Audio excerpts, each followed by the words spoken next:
Boom, we're here. Hello. We're back.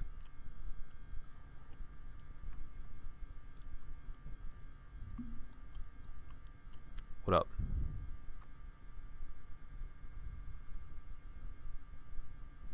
Should be the VOD. And we got a new thing. Alright. So the reason we did that was to make sure that none of that shit got copyright claimed, because if it does, then I can just take down that video or edit it, and then I don't have to fuck around with this thing. Just fucking...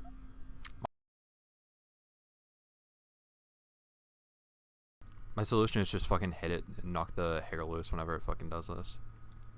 I think it's just one of my cats. Like one of my cats is like a long-haired cat, and I think there's like literally a hair just stuck in the fan, and I can't get it out.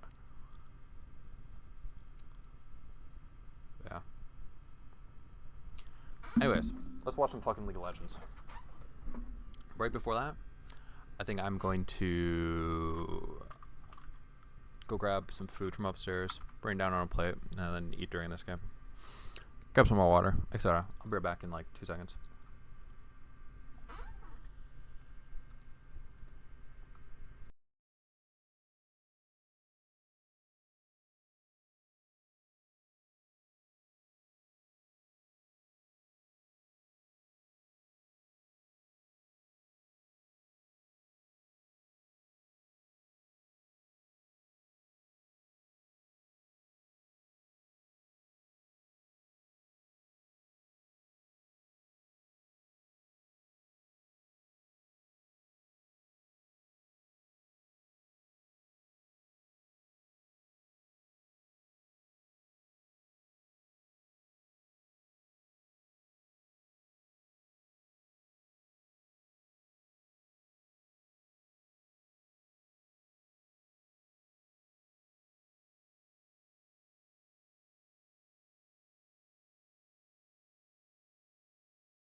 Alright, I'm back. What up? I got some potato wedges still. Whoa. So I'm just having those.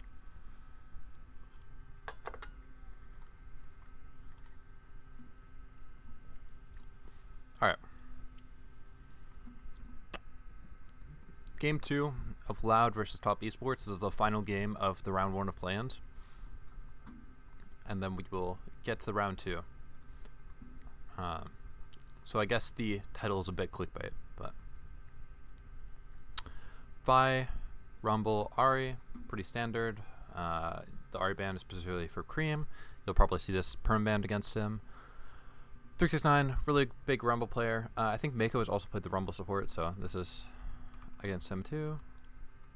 Vi, just one of Tian's best characters, one of the best characters in the meta. Croc, I'd assume this is a target ban. They've done the Olaf ban against Robo twice, so I assume that's like a signature pick. Senna ban against Root. This is the second time they've done that. That's probably also a signature pick. Another thing is usually on red side you want to ban the Senna because they can pick the Senna, and then there's like so many pairings that no matter what you do on this side, it's always going to have a good pairing on this. whether it be the Nautilus, whether it be the Tonquente, whether it be like the Nyla. Like there's always so many different pairs. Whether it be Ornn, like there's so many different pairs. It's just easier to ban it.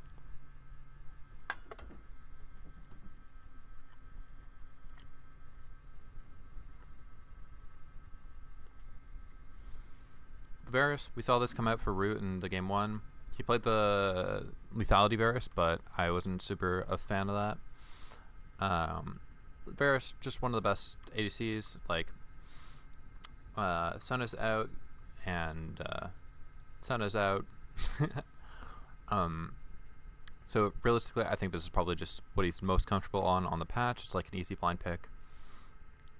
They denied the Varus Callista, so they picked the Callista away. That's nice. Then they picked the Azir. Azir is a broken champion. Cream has been playing it. He played it last game. He's played it in the finals. Yeah, he's just been playing it more. Then they go with the Nautilus and then the Aurelion Sol. Aurelion Sol kind of even farms into the Azir, and Aurelion Sol is like really good on this patch. The Nautilus could be a counter to the Callista because they just dropped the Nautilus R. Nautilus, also just a really good character, really good blind pick. Can just drop the Nautilus ult.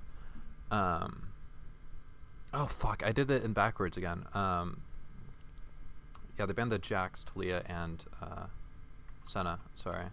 Now they banned the 2 junglers, shrinking the jungle pool. And this could also be a top lane ban.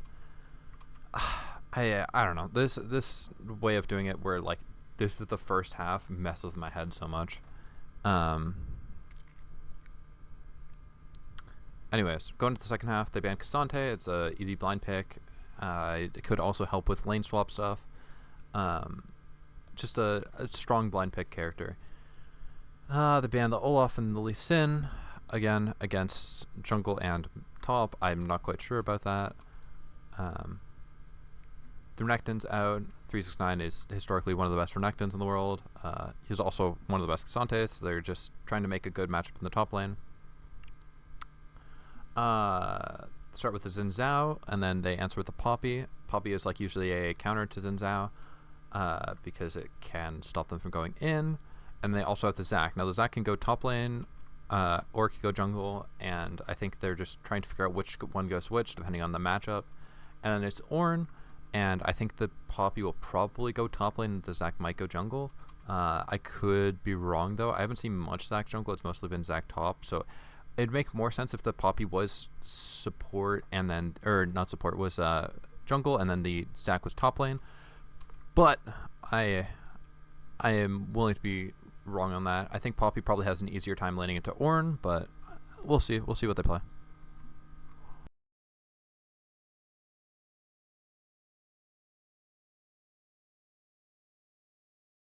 I'm sorry, my fan is driving me fucking nuts. I might just put on headphones so I don't have to hear it. I don't think it picks up on the mic as much, but oh my god, it's so fucking loud in person. And it's so fucking annoying. Like,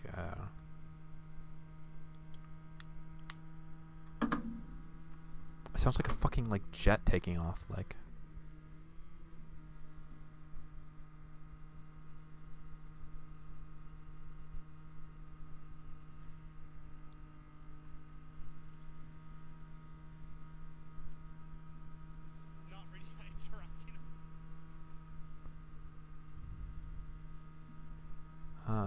Where's that?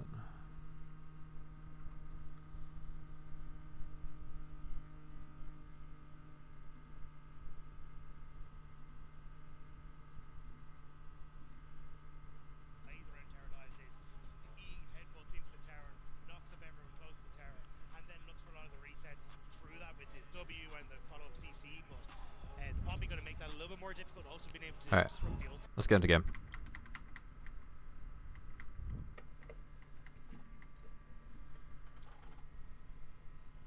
And you might not be able to hear it at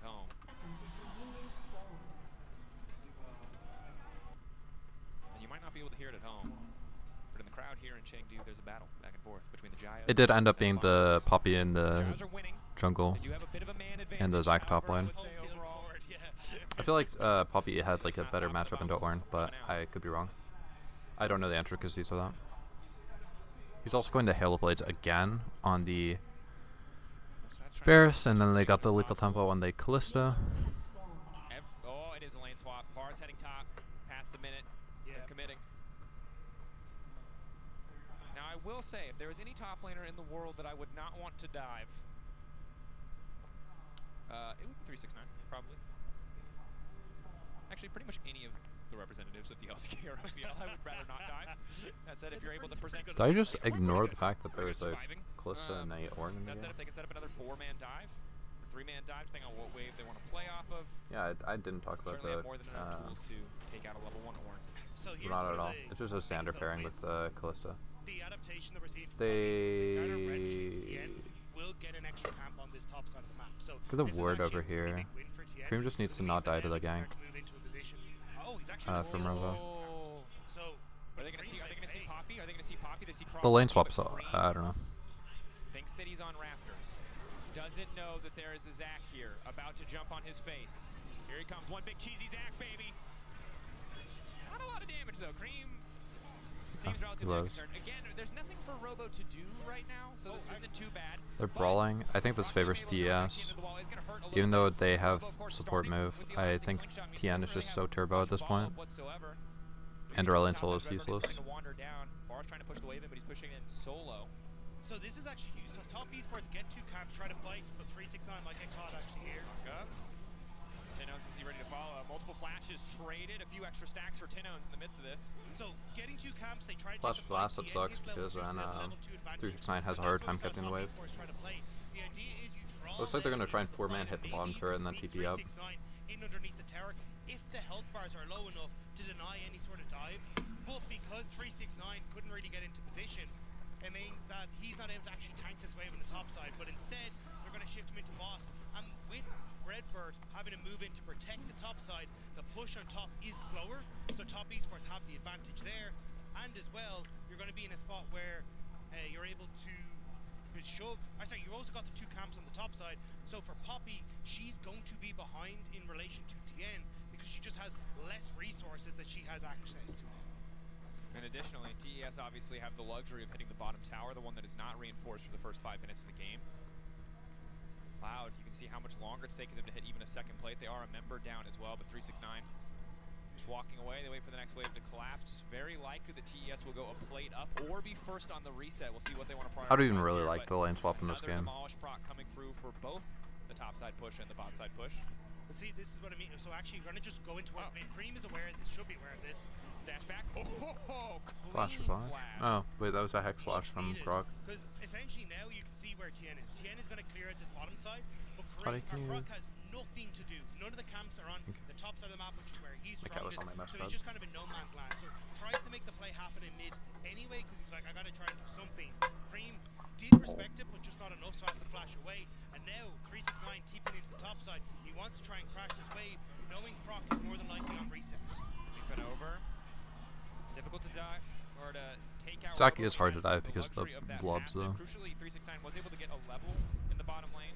Some experience shared over makes it that I get the Zac pick now. It's to facilitate the lane swap. It has a worse matchup into the Ornn probably, but it's better in the lane swap. Croc's covering. Without a tower to help, things are getting very tricky very quickly. Good handshake, but the pullback is there from Robo as well. Passive gonna get proc, but luckily at least one of the blobs is gonna go under tower. However, Mako and Jacula more than enough range to finish this kill off. First blood coming through from TES. 3.5 plates getting taken down. TES getting so much more out of this lane swap. And Croc thought he'd be able to cover the play because he got the reset in, had the boots. I think the lane swaps are pretty OP, but if you're doing lane swaps like this, where it's like literally you're getting less value out of it than your opponents, I don't quite understand. They did this both games, where it just feels like they're losing out on every metric. And the timing on the reset is fantastic as well. It's 5.5 minutes, so the tower reinforcement is falling down on the top side. If Varus tries to mismatch, he has an option to do so, but it's also 6 minutes when the Void Grubs spawn. They're going to be able to walk top, play for that objective, at the very least trade, but Robo just doing what he can to force this wave in. 369 a little bit behind, is probably going to lose 1 or 2 creeps. Actually, probably just the one. It's the new Zac skin, it looks kind of nice. Overall, TES way more composed in this early lane swap. But that's the thing. Look how many creeps are here for 369, and he's essentially even on experience with Robo now. So 369 going to win out on Didn't the get to the experience grubs. play. That's You've pretty also good. now got the 2v2 that you wanted in that top side. Although Jackie and Mako are a little bit behind on the Get the experience smite already. right here this way, but looking for the fight still. Handshake Both goes have no wide. smite. Hook though, connecting onto Mako. Immediate Ignite gets taken down. Flash out from Mako, trying to get away from the hail of arrows, but Jackie Love laying down so many spears. See, it's like, bro, this is like a laneable game. Like, you're not even into like a hail of blades. Rosie's favored in the 1v1 and Callisto. I don't quite understand the lane swap. I feel like you just send the Poppy to top lane, and then you just kind of chill.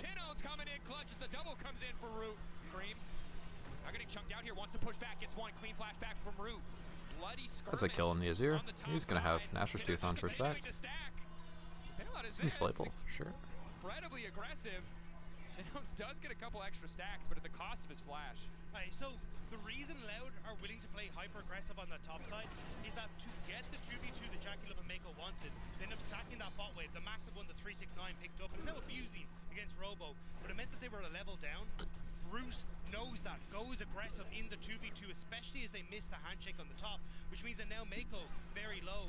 Loud know they have the level advantage on route, so they go aggressive onto Jackie Love as he's the main source of damage. They finish him off, and then Loud are able to follow up, but this works out initially great for Loud, but I think here you should have just called it quits. You'd already gotten what you needed for, and Cream managing to pick off Redbird, who just didn't have that flash available at the time. So I'm not sure who the caster is. I think it's Stag though, but he's really smart about the game. I do respect him a lot. Even from the time like back in when he did LPL. For Tinones at this point in the game. Cream leading the XP by a slight margin as the pullback is good onto Redbird. Ulti now coming in, they're gonna get the flash as well. Redbird doesn't really have the chance to stay, but good damage again onto Tien. Croc, exactly where he's needed. No kills. Could almost get the kill back on Redbird. No big bailout for Tien. Now Mako has to play careful, good handshake to make it out to safety, but what started I do not think that TS are playing super seriously, to be honest. I think they're kind of just having fun. Like they're maybe not just having fun, but they're just kind of playing loose. Like they aren't playing the most disciplined game.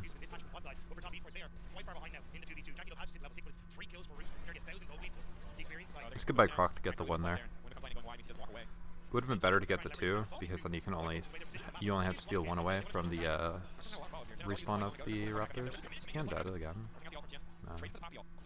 It's a bit of a messy one, because ideally it is right to get that ult out of Tien as Rolo.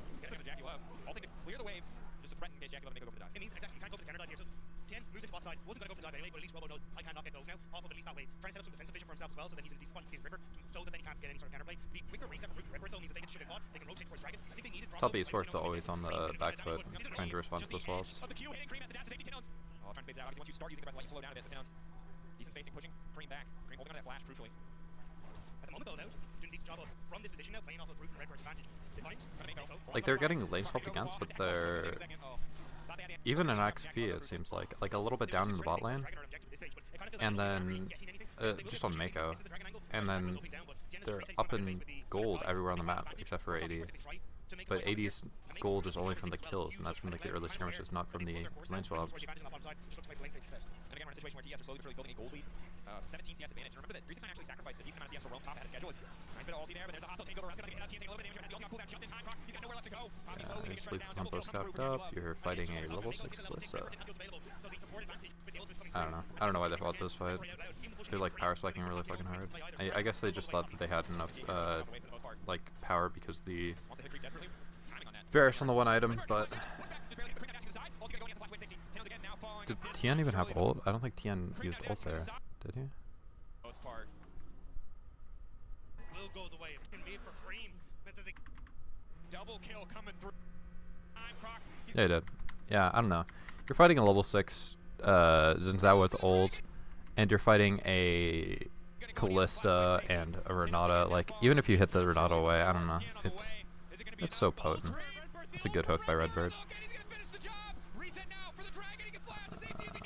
Good cover by a Croc. Oh, protecting President Tinones working out well for the side of Loud. Fucking 369 just dies him. Train conductor 369. A little bit of hate train on the outside here from Loud, but they're gonna just back away. Focus on the wave. Check him up.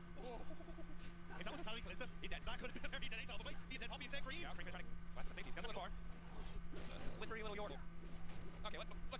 here we are. Almost 13 minutes of the game. Grubs are back up. Pinone stacking. 115, doing a good job thus far. A lot of pressure across the map. They're now going to get the TP out. 369 looks like to cover the bottom side. And overall, we got carries at one item on both teams. It's really a lead for Tian that feels like the most important part of the map. He highlighted already that item completion crucial, and he still has a pretty big advantage. So I think Aesol is probably weaker than Cream at this point without Big Ult. Robo's just dead. Just killed the wave first. Big Love gets the cleanse. Can he get a Croc? If he gets the reset, that's huge. Yeah. Is Tian dead? Tian's chilling. He's old.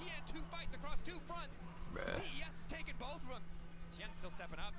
That's forced to flash out to safety, and overall TES just fighting that one so much better. Jackie Love just about gets that bailout, making a massive wave for top esports. Pick up Robo underneath the tower. They will lose a wave for Loud on that bottom half as well. As 369 is shipping in, but Robo It's Jover already. There's Big Ult. Didn't get the reset. Good setup, handshake put back from Mako was key, however. Roop, where's the arrow? Where's it gonna hit? Mako position by the tower, nice slice in the top, he's still clipped by it. And in the meantime, Croc is on the way, Jackie has to sacrifice life to support. Mako's dead. Gonna get at least one back, grabbing the bounty as well, getting the gold a little bit closer. They move loose mid turret for this. Yeah, that's a shit trade.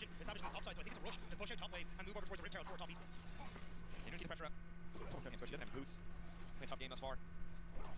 Alright, I think Loud had good control over the game. You can see the Root had managed to pick up advantage, managed to pick these kills, and a lot of it was top esports blundering on, trying to force the 2v2 lane. But after that, top esports find the fights. They get that quick reset, they managed to find the objectives that they want to Dragon, working off the Dragon's pressure, and now it's coming down to plays like this where top esports are just outplaying in the Like, it's an alright play as long as Calista doesn't get the reset there, and she does.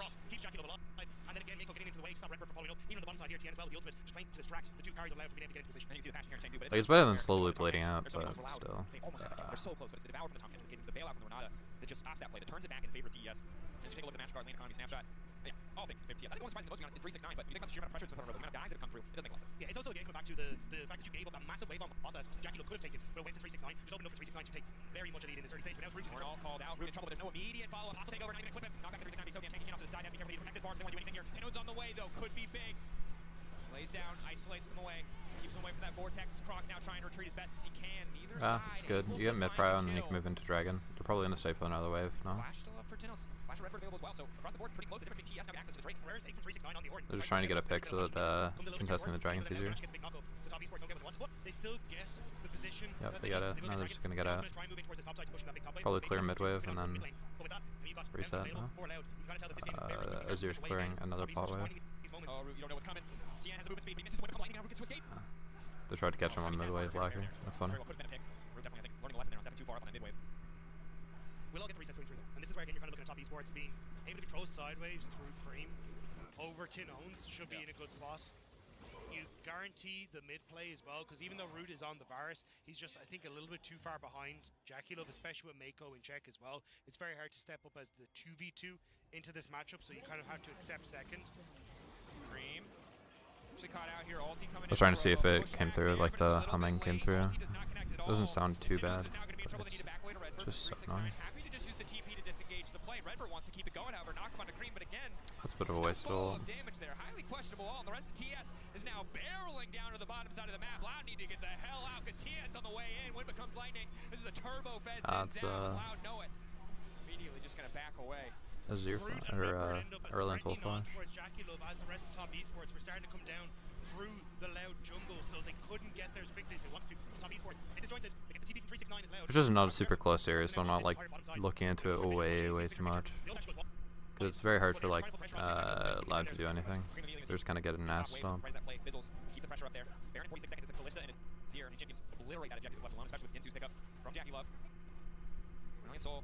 We've already using the second power ultimate in the game, so I think will not have it for this fight. Crucially for this TES. And it was a similar situation in the previous game. Again, Loud doing pretty well in some of these fights, but TES continue to trade up, continue to find more and more favorable exchanges. Now the charge coming into the tier 2. 369 here. Loud doing what they can to clear the wave with the Varus, but I like the tier 2. Now they're moving into top side. They're clearing out the wards. Gonna start playing for the turret. Place down the wards their own, setting up for Baron. He's gonna clear waves, reset, potentially run Baron.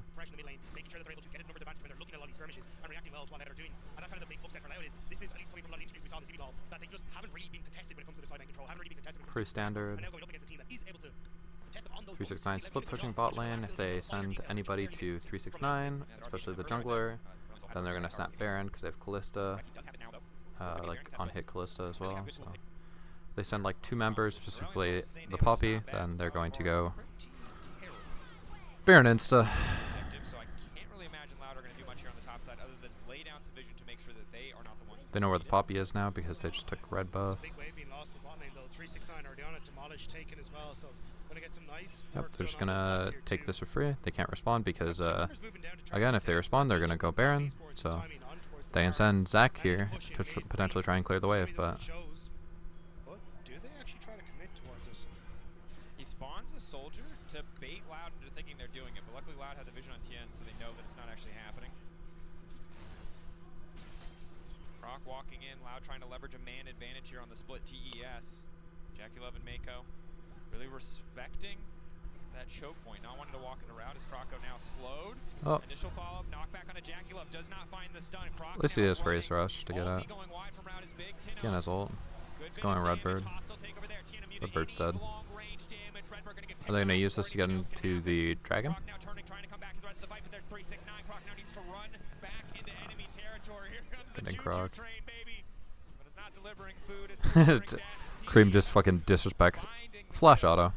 support Oh, they're just gonna go jumper Baron. down. They don't That even should go be fuck. their They don't care about the dragons this game. 369. Good move in towards the bottom side. Just collect the wave if they really want. Has the TD available. But actually gonna hook himself. His sword out of there. And then top esports, Baron and Toad. The TP coming in though. Loud want to force the 4v5, and it's with that big ultimate that you were highlighting, Dracos. Ready to make the skies descend, but can they stop the Baron? Excellent pushback from Cream to deny the initial engage. Mako getting so damn low. The flash in, the ulti under 3 in the pit. Tinos, this is your time to shine because the objective is already gone. You need to find these kills. Resets coming through. Oh, so close to getting the reset for Tien. Turning the fight. It started so Oh, Robo's good alive. for Loud with that ulti, but they don't have enough left. They don't have the damage. Jackie Love and 369 still standing. Double for the Callista. Looking to make it 3. They get the Baron, and they're Nice. gonna get the ace. Croc, the last man They also standing. just gonna go mid and then to mid. Oh, they're going to get top turret, reset, get dragon or something.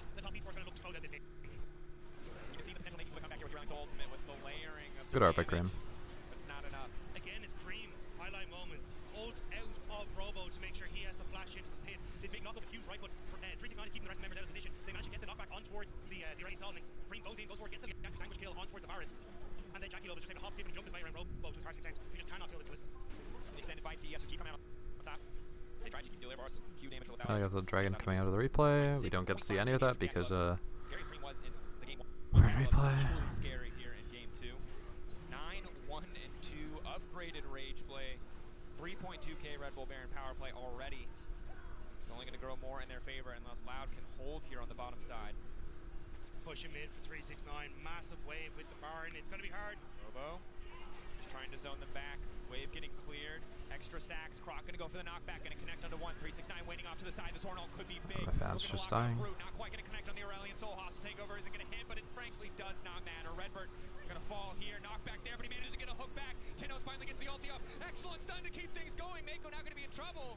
But the Fate's call brings him back into Jack Oh, they're just stunned. arms. The TES just continue the siege on the bottom side. Gonna just end it here. Brilliant soul, no ult. Back off. They don't want to like flip the entire game. I think they could have ended, but maybe not because they don't have enough grubs. And with 4,400 Red Bull power play.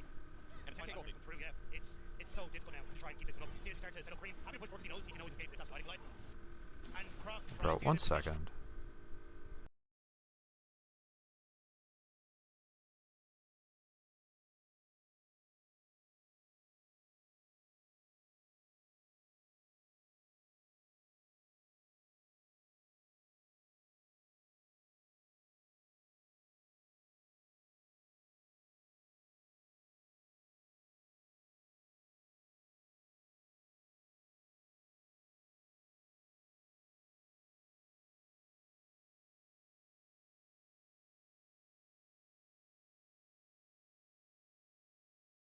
This shit literally sounds like it's about to fucking catch fire. Like, can you hear this shit? It's, I don't know. It's not great. I don't know what the fuck. I'm getting a little bit concerned. I might turn off stream after this and try and fuck around and reset it. And but Mako marks him perfectly. And then 369 Because that's just such a bad noise. I'm getting a bit concerned that Mike Peters is about to like fucking die on me. And top esports just followed through beautifully. And I think it's so hard right now, if you're root, to get any effective damage down. Hitting 369 is wasted. The Loud do not have an angle. Very likely. And Ziff want to make sure that the entire map is working in their favor. Going to start by pushing in that top. Pushing things even further in their favor. It's only so hard to try and get there though. They're just choking them out. They can't move out of their base. It's like how we saw the game end yesterday. Or I guess the previous game of Loud TES. Barnes will be so tough. As you can see, 2 blue wards already pushing on the route to try and spot it. If maybe they can start it, but top esports could just wait those ones out and force Loud to play shit. Just continuing to box them in, making their base and the map feel smaller and smaller as they push that vision line to take away more camps as they start to bleed Loud dry.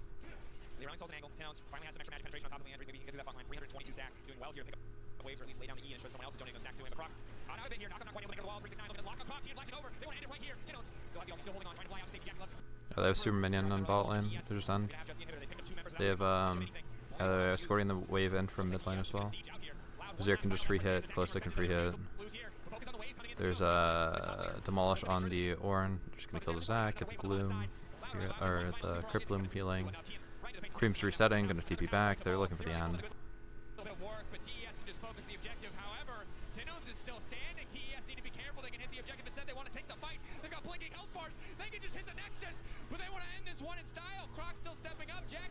Or don't give me flashbacks. Please just hit the Nexus. Fucking Jackie Love Lucian play. Ugh. Oh no.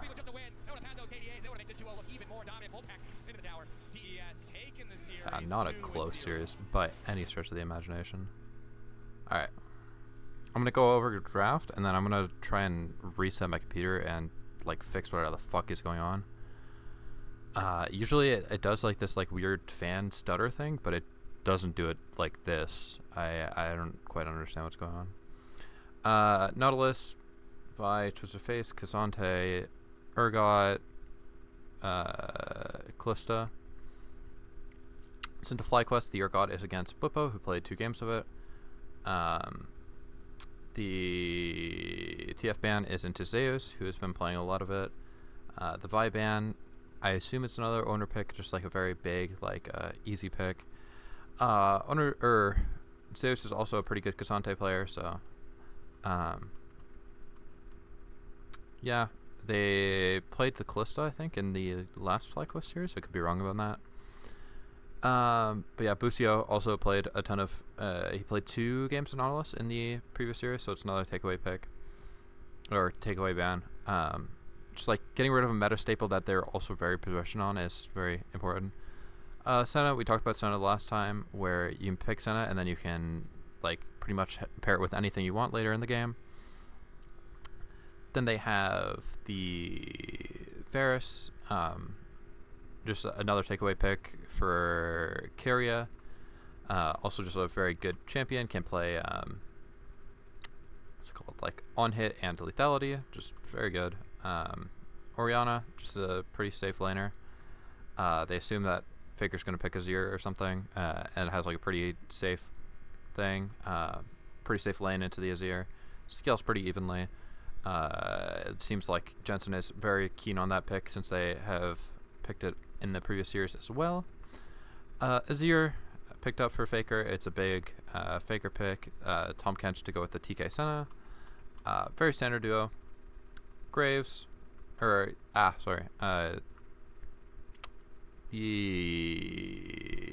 what's it called? Renata. This pick is a little bit question mark right now. I think also Keria plays a lot of this, so maybe it's like a takeaway. I don't quite know. Is Varus and the Renata Glass like a super big duo? I've seen it a bit. I am not quite convinced that's like the best in slot for the team. I usually want to play with like a bruiser type deal of a jungler, like a Xin Zhao, maybe I see that they picked it with a Graves, so maybe.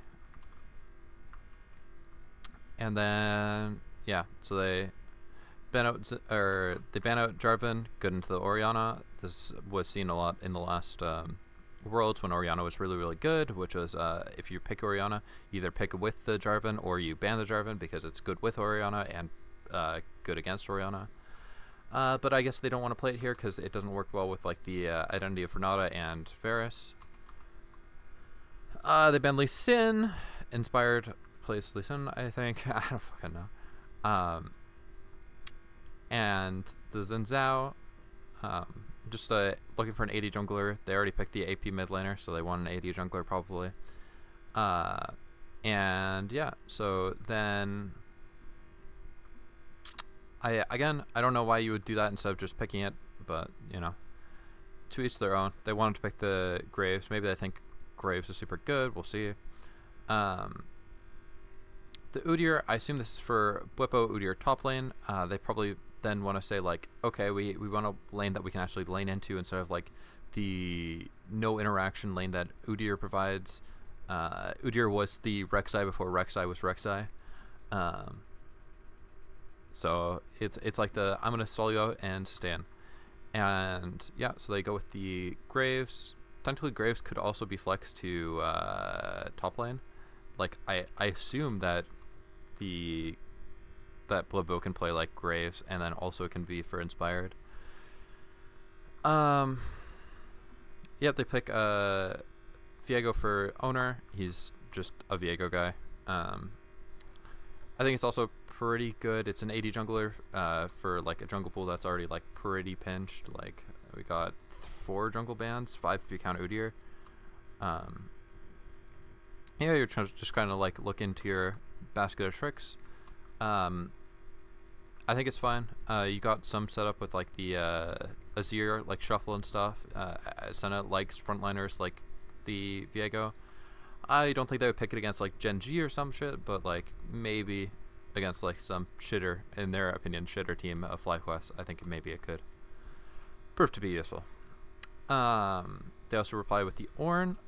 This also, I assume, makes this a flex. Like the Ornn could go support or top lane.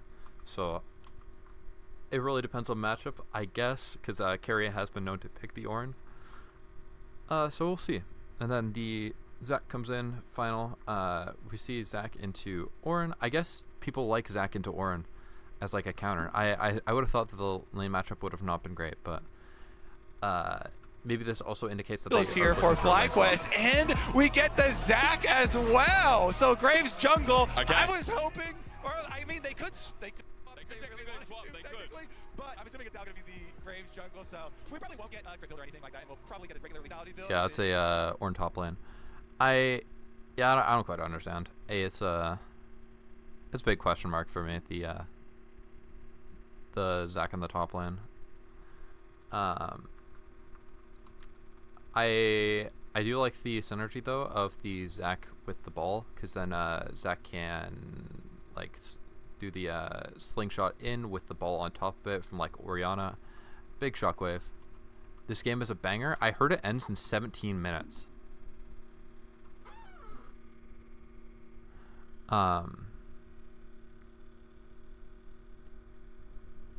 Inspired's good as But still, what a spanner thrown into the weapon. We look at the carry jungler. I don't know. I'll keep going. Huge favorites coming in, and Once again. but How do you feel about it?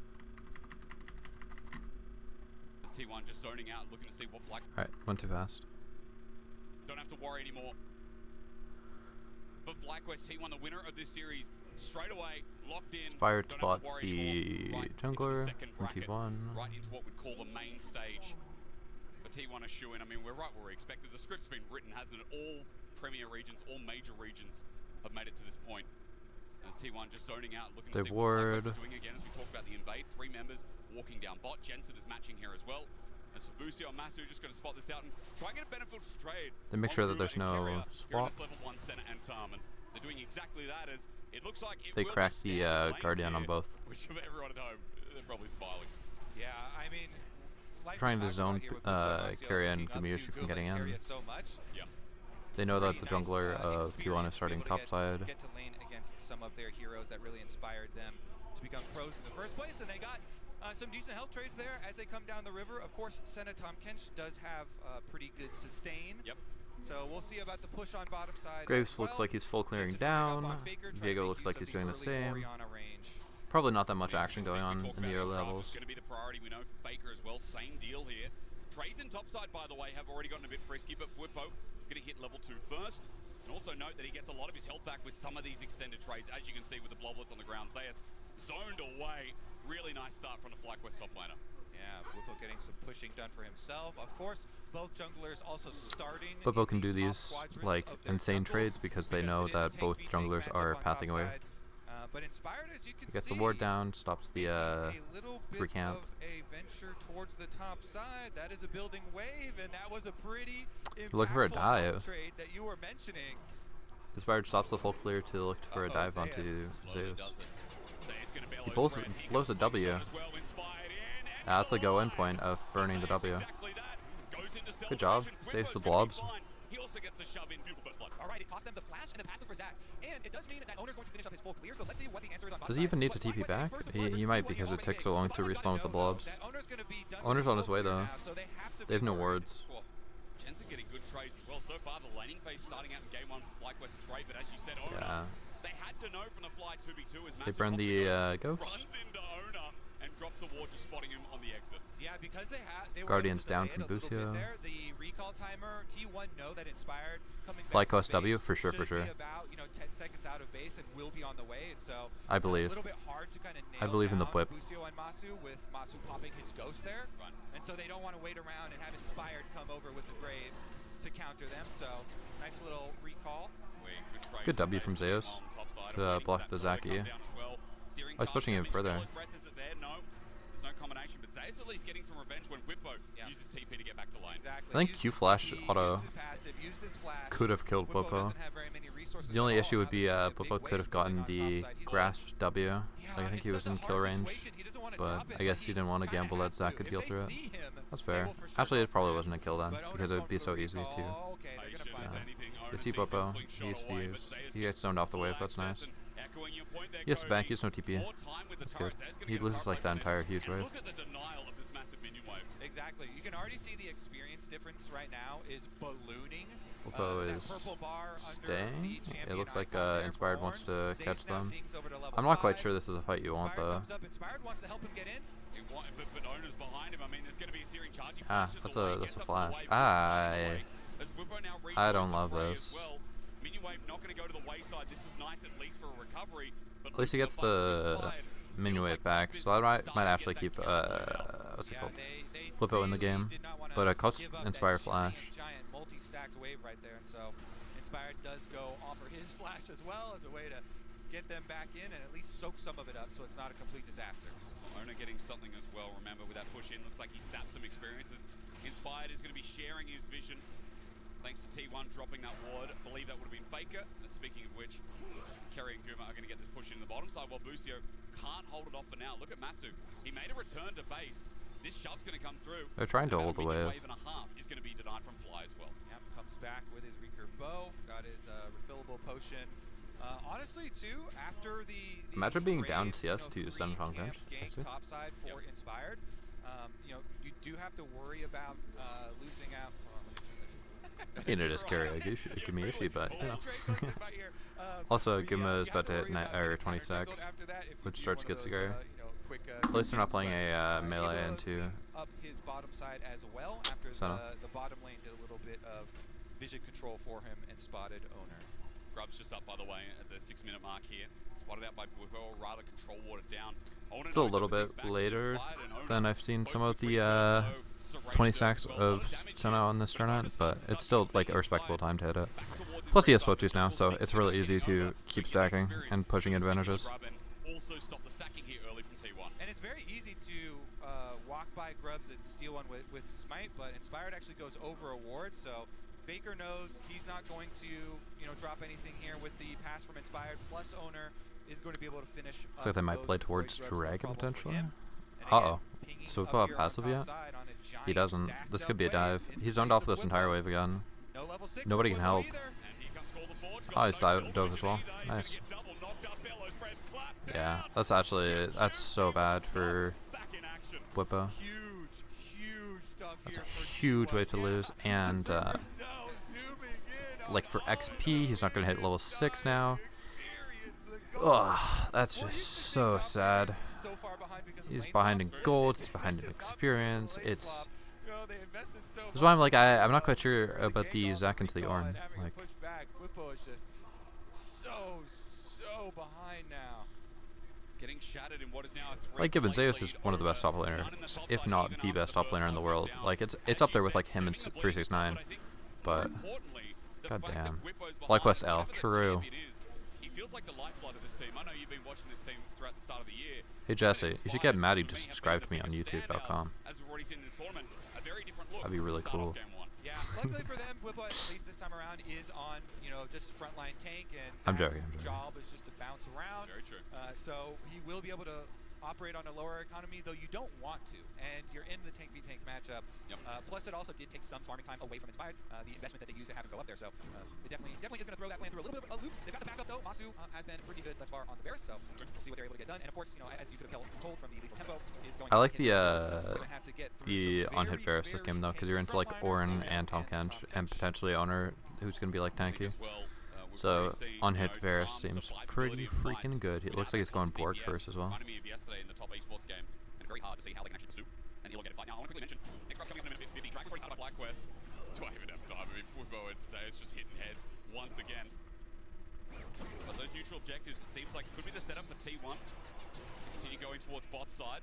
Say that because there's a lot of pings coming down, a lot of map movement here to see if they can punish Busio Matsu in the long run. Chains Corruption will come through as well. There's good damage on the carrier, but Owner and Guma are here just in case it goes any further. Might force a reset over carrier. The boys battling it out.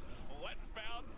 I love that take matchup. Here comes Graves. They're not done. You're right. Oh, Inspired gonna dive make onto it more Zeus. fun, but Call the Forge got in the waves there. Bellows press his flash. Ooh. Whippo's flash goes into cell division, but the center ulti slows down the play. The mini wave's gone. They look good from Bobo, Bobo, but sucks that one that poorly. Good response by Zeus though. And we're all aboard. Inspired's got a choo. Inspired's got to catch the wave now. Oh man, Zeus is just going to stop. And it's not stopping on the top side. A flash away from Kerry to get away from the hostile takeover. Good poke damage on Masu, and Owner's here as well. He's got a That's actually waiting for really Masu smart by to get Carrier. on top. Like I think it might be a bit of a mistake, but it ends up being really good. Masu here as well. Um, Flash away from Kerry to get if we look, Zeus is just going to he W's in, he misses the W, that's fine. But like the hostile takeover, trading his flash for the hostile takeover is actually pretty good here because Owner is right here. So the hostile takeover is one of the things that would stop T1 from being able to dive. But since they have the wave, since Owner's right here, the hostile takeover is actually in the short term much more important than Tom Kench flash. So they might be able to clear the wave though. So. I can already see people tweeting out the MJ memes of, they ganked Zeus early and he took that personally, and then absolutely just destroys the game now on the Ornn. He got so many turret plates and so many waves of experience with him, and then he wins the 2v1 under tower with the cell division also being popped again. Hysterics. It is looking pretty painful on both sides now as Guma and Carrier have pushed back in. They've gotten a turret play for themselves as well. The damage coming out, that's why I said Eastern Tom Kench center lane. It's so impressive to watch. Masu getting low. This is the poke with a great side 70. Keeps walking up. He keeps getting 3 souls. Already at 49, 50 souls at 10 minutes in the game. Another one to admire is Guma just does better. Yeah, looks like Owner's going to be able to finish up on all 6 Void Grubs as They got 6 Void Grubs. That's actually really scary, especially against the Azir that's going the full attack speed build. It also makes Senna actually a threat. How did this fucking happen? Wait, what? It's a ruse. They try to predict. Jensen flashes away. Flash from Fake. Dude, Faker's fucking shuffles are so clean. Dude, Faker's shuffles are so good. So beautifully done. So nicely synced up. And T1's macro again. Looking red hot. The double TP from the Tom Kench comes in as well. And the Faker versus Jensen all time is 8-0 in Faker's favor. And he is able to clap Jensen at one more time here on stage with the extra Void Grub up as well. Gets a turret play after it. You don't need to fast forward, the game is fast enough. Bruh. It's probably true, but, Is this the one that ends in 17 minutes? Like, this doesn't look like it's gonna, like, burst open like this badly. Like, I get mid turret's, like, already low, but, jeez.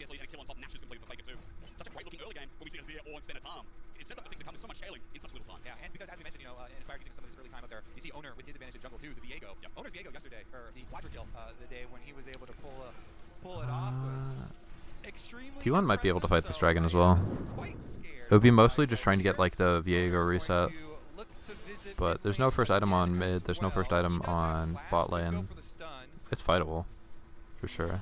Just waiting to see They have Faker's Azir ulti. TP up, Nice. or Hard to Azir defend. You've ulti got up, to count they 5 seconds for that shuffle to come have through. Senna Always spotted ulti, they have on the bottom side of this Tom dragon. Kench ulti, I think they're Divide out. Owner committing to going. Goomer and Kerry are here as well. Numbers advantage for the time being. There's a flash and Owner is out immediately.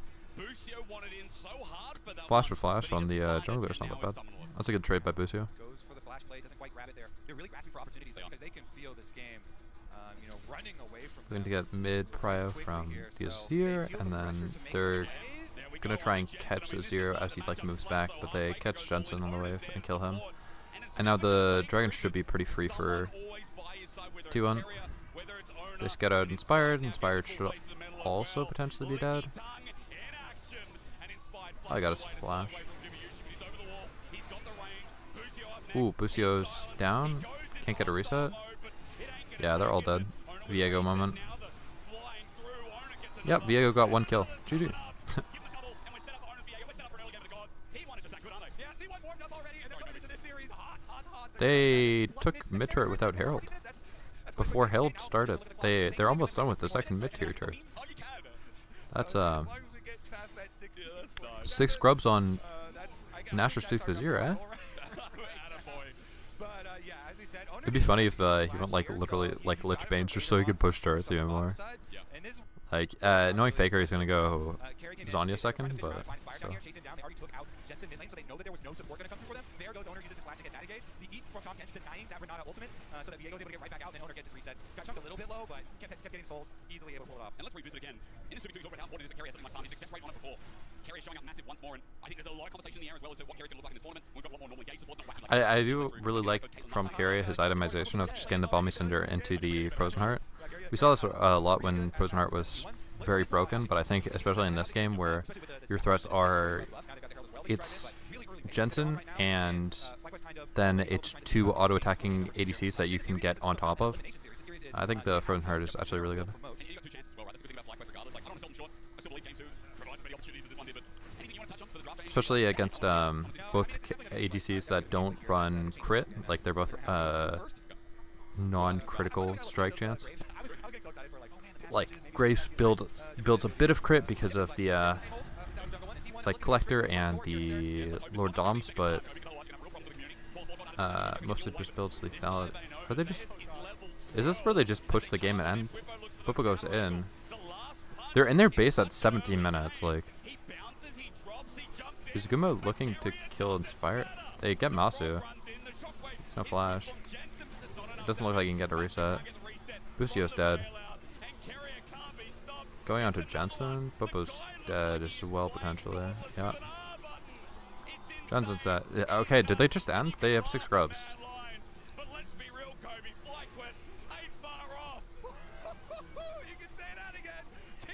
What the fuck? Zeus bases TP's back with no more HP. I think he's just like literally styling on them. Like, Jesus fucking Christ.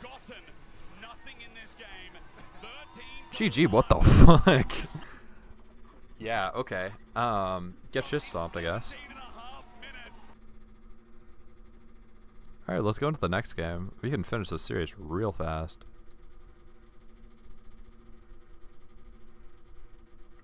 Was dead on the floor, so someone sent help. Game number 2. One step away.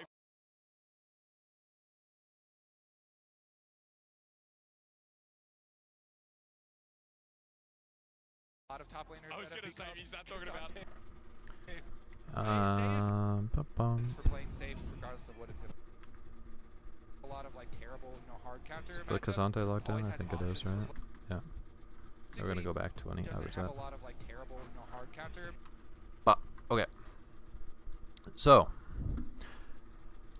like we just talked about, like literally 2 seconds ago. Renata, it's to stop from the Callista and Renata 2-3. Viban, it's pretty standard. Zeus getting rid of his TF. When both of the games are the same length as a single game, Jesus, it doesn't hurt any less though. Senna again, we've talked about most of the time on the red side they're gonna buy in the Senna, or else blue side is just gonna be one Senna. Orianna ban against Jensen, forcing him off of anything else other than the Orianna. Lucian ban. I assume this is also to stop like Lucian coming in, and then they pick like Milio something, Milio X, and then it comes in with a Nami, or like other way around of like now you have just a random Nami. Like it's really like this is often like a Senna or a Lucian if it's up, because then it's like that sort of stuff. Ends up being a Nautilus first pick. That's pretty standard. Busio has been playing the Nautilus a lot. That's like what he's been performing the most on. I assume that's what they trust him on the most. Comes in with the Callista. This is standard for T1. They can play Callista ADC. They can play Callista support. They can play Callista like fucking Nico. It's a very big T1 special. And then Talia, just a pretty safe laner. They're probably picking it into the Azir. I think the Azir prio has fallen off a bit because they would rather have the Talia, and Talia lanes all right into Azir. And you assume if you leave up Azir, they're just going to pick Azir and not try and counterpick Talia, because there's not a lot of counters to Talia because they're so uninteractive in the lane. Varus comes through. We've talked about this before. It's going to go for Masu. It seems like this is like his most safe. Like this is what he wants. They pick the Azir. Orianna's gone. Talia's gone. I guess this is just what they go to next. It's Azir is one of the highest prio picks, but Jensen hasn't been picking it as much in this tournament. They pick Sejuani in the next rotation. It's like a good early game jungler. It has good setup. This means that they might need a like 80 top laner for Zeus, but that's a little bit odd. This kind of duo is a little bit bad because it incentivizes Merc Treads, but if you're running something like the Callista Ashe, like you're gonna incentivize tabbies, so it kind of makes the choice hard. Alright, they pick their jungler, so now they're squeezing the jungle pool for Inspired, getting rid of a lot of things that would pair well with the Azir, which is like the 80 junglers, so they get rid of Xin Zhao and Viego. On the other side, they get rid of the Rumble support for Keria and the Rel, just things that generally do well against Callista, things that do well into the Nautilus as well. Pretty standard bans. They pick the Ashe, Callista. It's a very T1 thing. Ashe support probably. Could also be Ashe AD and then Callista support. It really depends like on how they want to view it. I don't know what makes them choose one or the other. I don't know. Again, reaching in for 80 junglers to pair with the Azir. They go with the Wukong, and then they go with the Whippo special of the Gragas here, which is just like a weak side, just can lane very well. He'll probably go the Grass into Rod of Aegis, Gragas build. Maybe Seraph second. I don't know. Something like that, and they pick the Cassante into it. Cassante, just one of Zeus's good picks. I don't know. It's just a pretty standard top laner matchup. Does well-ish into the Gragas. Just you would really like to have a Cassante whenever you can. Character's just good. Cue the Showmaker rant of how broken Cassante is. They get the ward up here. He scouts out the Zeus. Also, Raz was dead on the floor, so someone sent help. Game number 2. They're walking in. One step away from qualifying to the main stage for Playins. I mean, a lot of people are like, man, having diversity. Looks like they're gonna lane swap. How hard is that? Right now, we're seeing potentially Jensen getting poked out at level 1 by Faker. Half a HP bar lead. He does have time to back though, so it's not going to be the end of the world. Gragas seen top side. The world has not ended yet. That's good.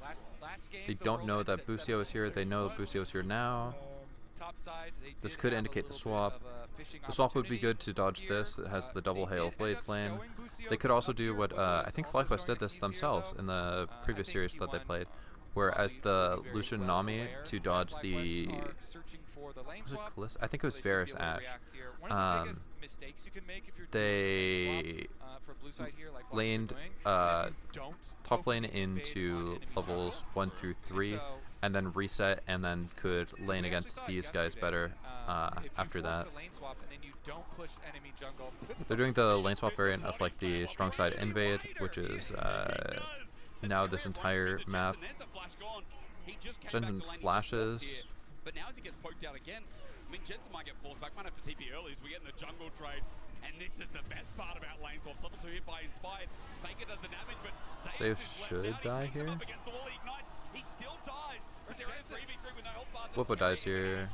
Lucio dies here. Faker dies, that's good. They're trying to get inspired before they turn on to Lucio, because Lucio's 1000% dead. Busio's up next. He dredge lines out, but Carrier gets the flash. Has his Carrier's gonna flash over and kill him, yeah. And if you want to take T1, And the game's over, level 1. Talia gets a Darksteel stack with 1 stack. That was actually really good that he purchased it right away, so that on the assist he got the Darksteel stack. That was actually really good by Faker. 8 CS during that level 1 fight. Copy that. The Azir had some CS there off of it. Whoopo tries to walk into lane, but he's against a Hail of Blades Callista. With a stacking wave Oh, they're just going to stack the 3rd wave and try and dive him. Level 1 there. It's So, 2 even, let's probably. realign a bit because I feel like I sold FlyQuest a little bit short. And you can't let me do that when I'm on broadcast with you, Kobe, because at least it was a trade. Their 4th wave As you said, crashing, I haven't seen CS this mid. very Also, often. Whoopo getting the kill. Small gold lead Lucio's coming up for here this to lane. Shadow, and We'll see about the now they got 3 to cover the dive. This one. Just smiling still, and I'm not sure. Potentially, they thought that Sejuani Sejuani could have walked down immediately, but Sejuani got a back off. Now they got the Ruby Crystal and a control ward. Made the big difference in that little skirmish. So in the end, we'll have to evaluate afterwards. But they do send Busio down here with Whoopo to make sure that he can actually stay under the tower versus Guma and Keria. And so they will be able to at least stick around for that minion wave of experience. But bottom side is the one that does not have the extra 50% damage reduction to champions for the first 5 minutes. And so Guma already was able to knock off a It's pretty much just a split map. and then you Like end up in a situation where you've got Masu as Kong a got all top of these lane camps and Varus, is now which getting all not these bad. camps. They're playing Top lane Varus strong was side actually into just this. meta in itself. Neowin did it over in the LEC. Yeah, and was completely spammed. It's just odd that the for Nautilus is laning quite a down long time, there so with the it's not like a bad thing, but it's Gragas, but I guess definitely they is feel going to like be since painful Zeus for uses Whoopo and Busio down on the bottom Ghost, like there's side, no real threat onto because the they're also Varus. probably going to get dove by Owner. Owner's heading over, so I want to look at bottom lane. They're getting dove. Both in a flash. Should just be a clean drop the turret aggro. Guma tank, or is Carrier gonna tank and then stay on the outside? Yeah, he has a barrier. I feel like that could have been cleaner, but Guma's got time with the wave. There's no TP, and he just picked up a double kill. Yep. T1 successful dive, really smart from them. They already had chunked him pretty low under the tower. They built up the wave again. They call Owner over. this is what you really want from the Ashe, where it's like getting the value in, and then they can once they hit level 6, they start getting a bunch of value with the arrows, and then basically become an arrow bot from the rest of the game. But you want to create like a you're going to be so useless later that you want to create enough of an advantage, and they have done that so far. Goes for the body slam, does get the chunk damage, so even with the barrier there for Keria, the extra turret shot does finish him off and at least get them the counter kill, but still massive advantages here for T1. They're using the DRX skin. Lane swap and their answer in fighting Right? Is it? the That might be. jungle It looks like the level DRX skin. You can see I think it's the XP comes DRX on the skin. side of your screen there. Masu is level 6, so at least that ulti's online, but as you The said, support bottom side Ashe setup world success. skin Even Faker's that's here in a not good Carrier, position, so despite it's the actually CS kind of funny. advantage. Because he got the earlier kill. I think we also need to mention that the lane swap has been reversed They again. swapped It was the bottom side of Ashe T1 Callisto that into the went top top, side. with It looks like they're going to Carrier try and play for But grubs. Masu looks like he wants to They might try actually match it play now, for clear 6 on the grubs Varus now. with 6 himself. And I like this from T1 because the power of the grubs is increased increased on this patch, substantially so. Yep. And with the speed that they've been ending out games, you can definitely tell that they want to make use of the Void Grub buff and pushing down all these turrets. They don't want to wait around for a long game stacking dragons. Like that's Is this that's a not Zale really talking? on the timeline. Mate, they've got better reservations, you know. I'm agreeing with I think The timeline, Azale. we're on the Grub timeline here, Where it's not like, the yeah, dragon grubs have stacking been buffed on timeline. this patch. They are really good. It's So really they smart go for from the, T1 to be top playing side for it. instead. It looks like he is going the Rod of Aegis on the Gragas. It's a pretty standard, like, safe Gragas build. It's pretty hard to mess it up. They're gonna get 4% dove here. And Popo is a pretty alright Gragas player. Inspired's walking. Fake has the wall, but not needing it. Remember, Masu with the lockdown is what we're looking for. How they survive. The level 3 Nautilus going to try.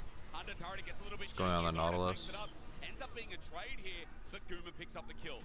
They gold reset the Nautilus, that's funny. I don't think that was intentional, but it's just also not a bad time to die, especially as the jungler, where you aren't really giving much over to the Nautilus. There's no objectives going on. They can't invade you, so it's not a terrible time to die. At least he saved his flash. They're gonna push for level 6 on the Sejuani probably now. He is though, level 6 of both of them, but still wants to take it. I mean, Zaya's got solid killed a hell of a lot in playoffs since Pro. He's getting on He got the edge ghost there. out. Yeah, He just had 0 mana. Like you're saying, Yes, they were yeah, in each cookie, of yeah. level 6, they were about to get it, so he was thinking, He could I also ghost just at like him, try and I go hit back my in for the Q3, solo kill on I the kill a Q3. minion, I get him in the ultimate, but if you don't hit that Q3, it's like step 1 of the plan. Nice trade Good from shuffle by actually. Faker. Gets the phase rush, chases after Jensen. Turret shot taken as well. Half HP if he gets forced out again. Remember that TP still has a quarter of the cooldown left. Guma is going to be so insanely scary. That was a sigh at the start as well. This game, Guma with 3 kills, his opportunities done already. Especially with the lethality build, you're going to see these. Like, realistically, Jensen shouldn't be getting hit by those, but it is what it is. People.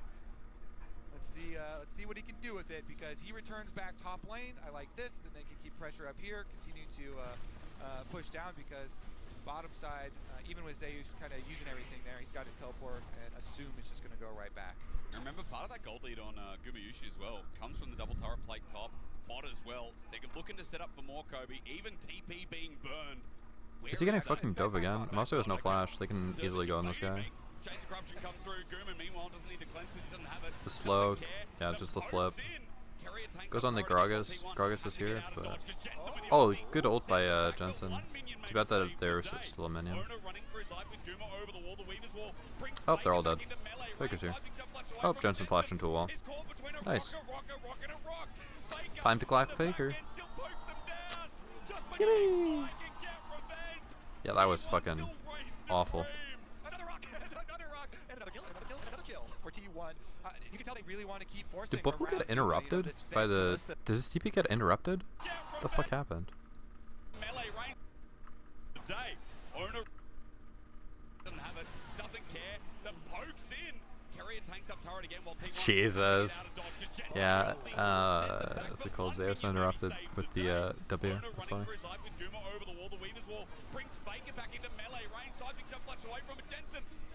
Ah, he just flashed into the wall. Oh, we just want to go home. Jensen actually, in an interview, he said that he actually really likes flying. He's like a, what's it called? Like a membership to the Mile High Club or whatever it's called. Oh, yeah. See, he really enjoys the airport. It's like a nice atmosphere. He feels like really at peace there. He just wanted to go home as fast as possible. This is real revenge. Here we go. Let's see. There's flashes on both Guma and Carrier, so I think at most you get a flash. And there's a barrier. He walks back in front of Guma. He saves his life. Blocks the Nautilus hook and then just instantly gets Waves Gold. That's funny. Yep, no problem. Massive revenge there. Okay, let's take another look. They started out, Matsu hit the ultimate onto Gumi to delay the big damage, but it doesn't matter. They got the full combo on him. And this was They're running the close lethality to Callisto this game, which is good for lane. Owner. Yeah, they're playing like there's a Gragas behind them, but there just isn't. And then they don't actually kill Owner. They have the heal, and then Jensen tries to get out, but just fucking flashes into the wall. Like, he flashes the W here, but doesn't actually get over the wall. Then maybe they would have been able to finish off that first kill there. Then they get the return. They just line up and get hit by Owner. Faker did such a good job coming in to That's crazy. Cover for Owner there, so they want to get out alive. They pop the heal. They are just brutal with it, man. I feel like every international, like Guma, kind of keeps his team together. But you get to an international and Guma gets even better. The duo gets even better. Whether they have the meta or just have the same laning bases like we've had. we've only got positives to talk about here for T1. The 4K gold lead in the early game. Now with 6 scrubs yet again here. Like, it doesn't matter, 6-0 Callista, you've got to take it down. You've got to find something to slow this game down, I feel. Because FlyQuest are getting over. You know what this game is? This game is double or nothing. Can you beat 1647? Oh, wow. Alright, fine. You were able to barely squeeze by game number 1. They have 6 scrubs now. It's they could just show up to any objective, and if they show up, then they're just going to take a turret in front of them. They don't have the Azir with Nather's Tooth on the side of T1, so they don't push that bad. And the Callista is not going attack speed, so it's not the most potent as it was as it was last game, but all their threats, all their members are threat to turrets because of the grubs. Oh, awesome. I thought I glitched it, but it's just the VOD that lags, so that's cool. That's something, but Busio went to an adventure. He decided to go through the wardrobe, and he meets with the White Witch. I mean, Guma just picks up another kill. He is running towards the stunt line. We were all looking at top side though, where FlyQuest did make a move away from Guma, away from the Fed Callista, and they took down. My brother in Christ is sprinting it. They're just taking mid turret for free. Alright, 4 minutes to go. Yeah, that's 6 scrubs right there. Let's see here. Pings, they're spamming pings onto Carrier. I think it's pretty hard to go for onto Guma. It's pretty hard right now. He's got double summoner spells up. But you know, first step is going to be blowing on summoner spells, and then maybe with a Nautilus, with a full combo here, if you Nautilus hold him in place, and you have multiple. Yeah, T1. Flashes, it is a giant shutdown. You know what they said after this? Kiri went, yeah, I actually had a fangirl, and I had to go meet them. So I told my team that I want to end the game fast. So I flashed on them level 1 to guarantee. Ain't no Faker. Faker's the homie. Faker's like, yeah, I got you. We're gonna end as soon as possible. Starts just shuffling.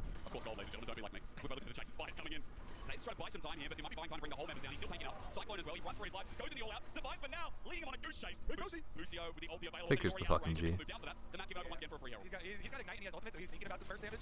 But Zave's able to escape there. Nicely done from him. Cassante work, but that's kind of the only real strategy they have left open for them FlyQuest here. They're trying to make picks on both side laners at different times with extra members. You just try and overflow one side of the map. They're gonna take a look here, but Faker's got friends on the way this time. I can't even tell if I like that Azir skin. It looks alright. The banners are a bit odd, but I can't tell if I like them or not. I think I just like the Elderwood one better though. This is my analysm. Is an analysis. This is my analysis. Analysm. The fuck? Common FlyQuest L. True. Yeah. Is man. I don't know if I like this Azir skin. Given the circumstances, and the difficult job that was kind of handed to Masu. There's just not a lot to talk about. FlyQuest just getting checked out. Faker teleporting on down to the bottom side. This is one of the things too when you examine T1 and a lot of their stomps that they do so well is consistently keep up full pressure on side lanes. You saw it in the first day of MSI where they had giant CS leads even when Kill Sora was pretty close to top end. Check if there's anything that was swinging and miss there. But they're constantly pushing out side lanes first, then going to either pick up their What's Gumayushi building third so item? they can ensure that they not only keep this lead but increase it. We'll have to see again how FlyQuest stop that side lane down. I mean, extended throughout. Inner's gone top side. I also really like this by Owner, the Negatron cloak in his inventory. I think he's building it into something, but I also just like sitting on that because it gives like, what is it, 50 magic resist? It's such a really good item. Even if you just like don't build it to anything, just like sit on it, and that reduces so much from like the Azir and like the Gragas will essentially deal no damage to you. I don't know what this is. It might be like it might be an Humble Glaive, to be honest. Not an Humble Glaive. What's it called? The ultimate item, Axiomark. But they don't necessarily need to use the Herald to actually get that one. Owner's actually going to charge right in, and you can see on the minimap when Carrier and Gumayushi might actually not be that bad, because then he can just like Carrier can play however the fuck he wants to, and he's just like a Carrier ult machine. T1 pushing up with the Herald alongside it. There you go. Tries to use that vision advantage, but no driver means no extra void mites. True. Spide coming in for a flank though. Here's the arrow. Not going to catch him. He goes into the clone. The real ulti though heads the prison down, and Guma just Bro, he clones the arrow and then just immediately just gets hit with the Sejuani ult as well. Yeah, I don't know. Seems very unplayable. I'm not sure I like Inspired on something like the Wukong. I feel like he needs to be more active in the early game, and I feel like as Wukong, you're kind of set to first clear, full clear, FlyQuest and have burning it summons gets a like little bit flies difficult, here, and he doesn't even falling like and falling and get falling. as strong as he did last season because Yeah, the man, I Divine mean, Sunder that's exactly what Faker removal. said in the intro, right? Jensen was like, Chengdu's our chance, and Faker said, no. Chance. You're going to fall now. As you said, this is really nice. Yeah, so that's the W I was talking about. Dodge but immediately into Owner the is waiting Sage for 1 the ER. W. It's, like, it's kind of insane. Carrier's Ash Arrow forces it, Yep. and then Owner just nails him in the face right into the perfectly timed seismic shove from Faker out of the stun, and completely 100% Faker's also like 2-0. approaching his Wukong down, plus like secondary break outer point turret onto Leo down. where he just becomes so broken. That's a big. Yeah, but look at that little blip on the left. It looks like he's building the Dot. I like the that. Sorelda's Grudge on What the happened there? What did happen What there? was that? Callista. I'm So trying to remember. Was that might the be a bit invade? interesting. Maybe the CS I wonder if they have invade? approach velocity. I'll look in once this game ends. CS right there. They did Abyssal Mask, which also like reduces for And then we went up. Talia and I remember. Kazante, because Kazante also does a ton of magic damage because of like this item and No discredit to FlyQuest. his I think there's been spells. some good moments in the series. Game 1, the game top. Game 2, at least matching pound for pound. I'm not trying to be disingenuous. I'm just trying to say that I mean, they've tried, but man, a T1 are a different beast, and this is what we know. They get to internationals. It's not just the bot lane that levels up. it's literal world champions Prep. right now. Yeah. Literal world champions closing in. Arrow. Faker. Oh, did they not have a shove? Maybe ready? not. Faker does take it a little bit. Depth charge is there. This is the play. Flash away. Inspired matches. Sends Faker on a bounce out. And Nice he does play. have enough damage. Gets Faker, He takes plus his away R. the mid lane god. Now, Or plus his what flash. else can you get? Inspired with another cyclone to get movement speed. Guma zones him away. Ooh. Running forward is Zayas to separate Whippo. Plo about to get kidnapped, or what? Still playing the fight. Zayas Doesn't gets Plo slowed the down. ultimate Is on it a Zeus? whoopsie or not? An explosive cast used. Zayas surviving Oh. for so long, and he's out. Jensen's Ooh. ultimate is connecting. Guma's just over That's the a wall. iffy ult by Ready and Jensen. willing. Whippo with a body slam. It doesn't hit, no. Zayas jumps back in. He all outs, and Whippo's isolated this time from FlyQuest. T1 are making fun of them. They're Just TPing on. watching them beneath They might the end through boot. bot lane With a actually. TP out, Zayas is just They have having 6 to grubs. They shy potentially out. could end through bot He lane. goes in. He trades up, If but it's not for a they good have cause. all members And you up know the still. rest of T1 are gonna style on him. Let's keep those combined kills. Now for looks a like they're minute. gonna go Baron. Okay, I Yeah, like look, it. Faker's Keep pinging that Baron. He's action like, up. guys, let's go Baron. They're going for it. They're gonna go through mid, get mid prio, and then go Baron Mazu. potentially. Arrow's Oh, gonna they get just throw followed, but Ash ult casually. At least there's something there with the edge of night, but T1 still had to push in, and they've got the damage for this Ender turret to make yet another Yeah, goal. they get mid turret. They squirt the wave in, and they have 6 grubs, so they can just Yep, do that. Kill the ward. Okay. Yeah, 6 grubs seems very balanced. We should just let them have 6 grubs at every game. Whippo as well. Maybe like a double teleport play when Whippo got back up is probably what the pings and comms might have been about. We got to Baron, by the way. Okay. We got to Baron. So that means This dude's just FlyQuest fucking can walking steal a in. Baron. That's right. He has 0 And then cares. what? Then you wait inside your base for Yeah, a they got while the until another thing Sorelda's happens, and Grudge. then you steal another. Okay. It's not terrible because Then of maybe that's Zelda, it's then going like Zelda flip they're again. going full lethality, so I don't hate it. I They like have what 2 you're lethality thinking items out plus there, a Hell yeah. They do still have the double teleport called? Whippo Jensen, play that we're kind of going over right now.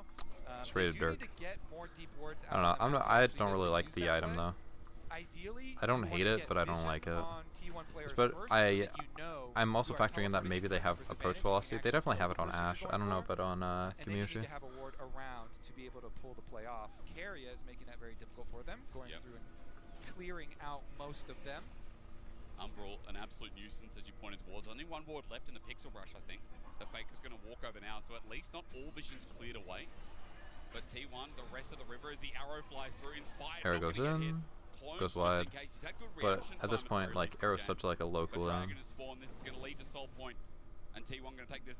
It's probably like 60 seconds at easy-handed. this point. As pings are going up towards the Baron. It's like Flyer, like, well, we've got to make the miracle play on this top side in the meanwhile. Onto Faker, maybe. Yeah, if they had actually got Whippo's just trying anything, man.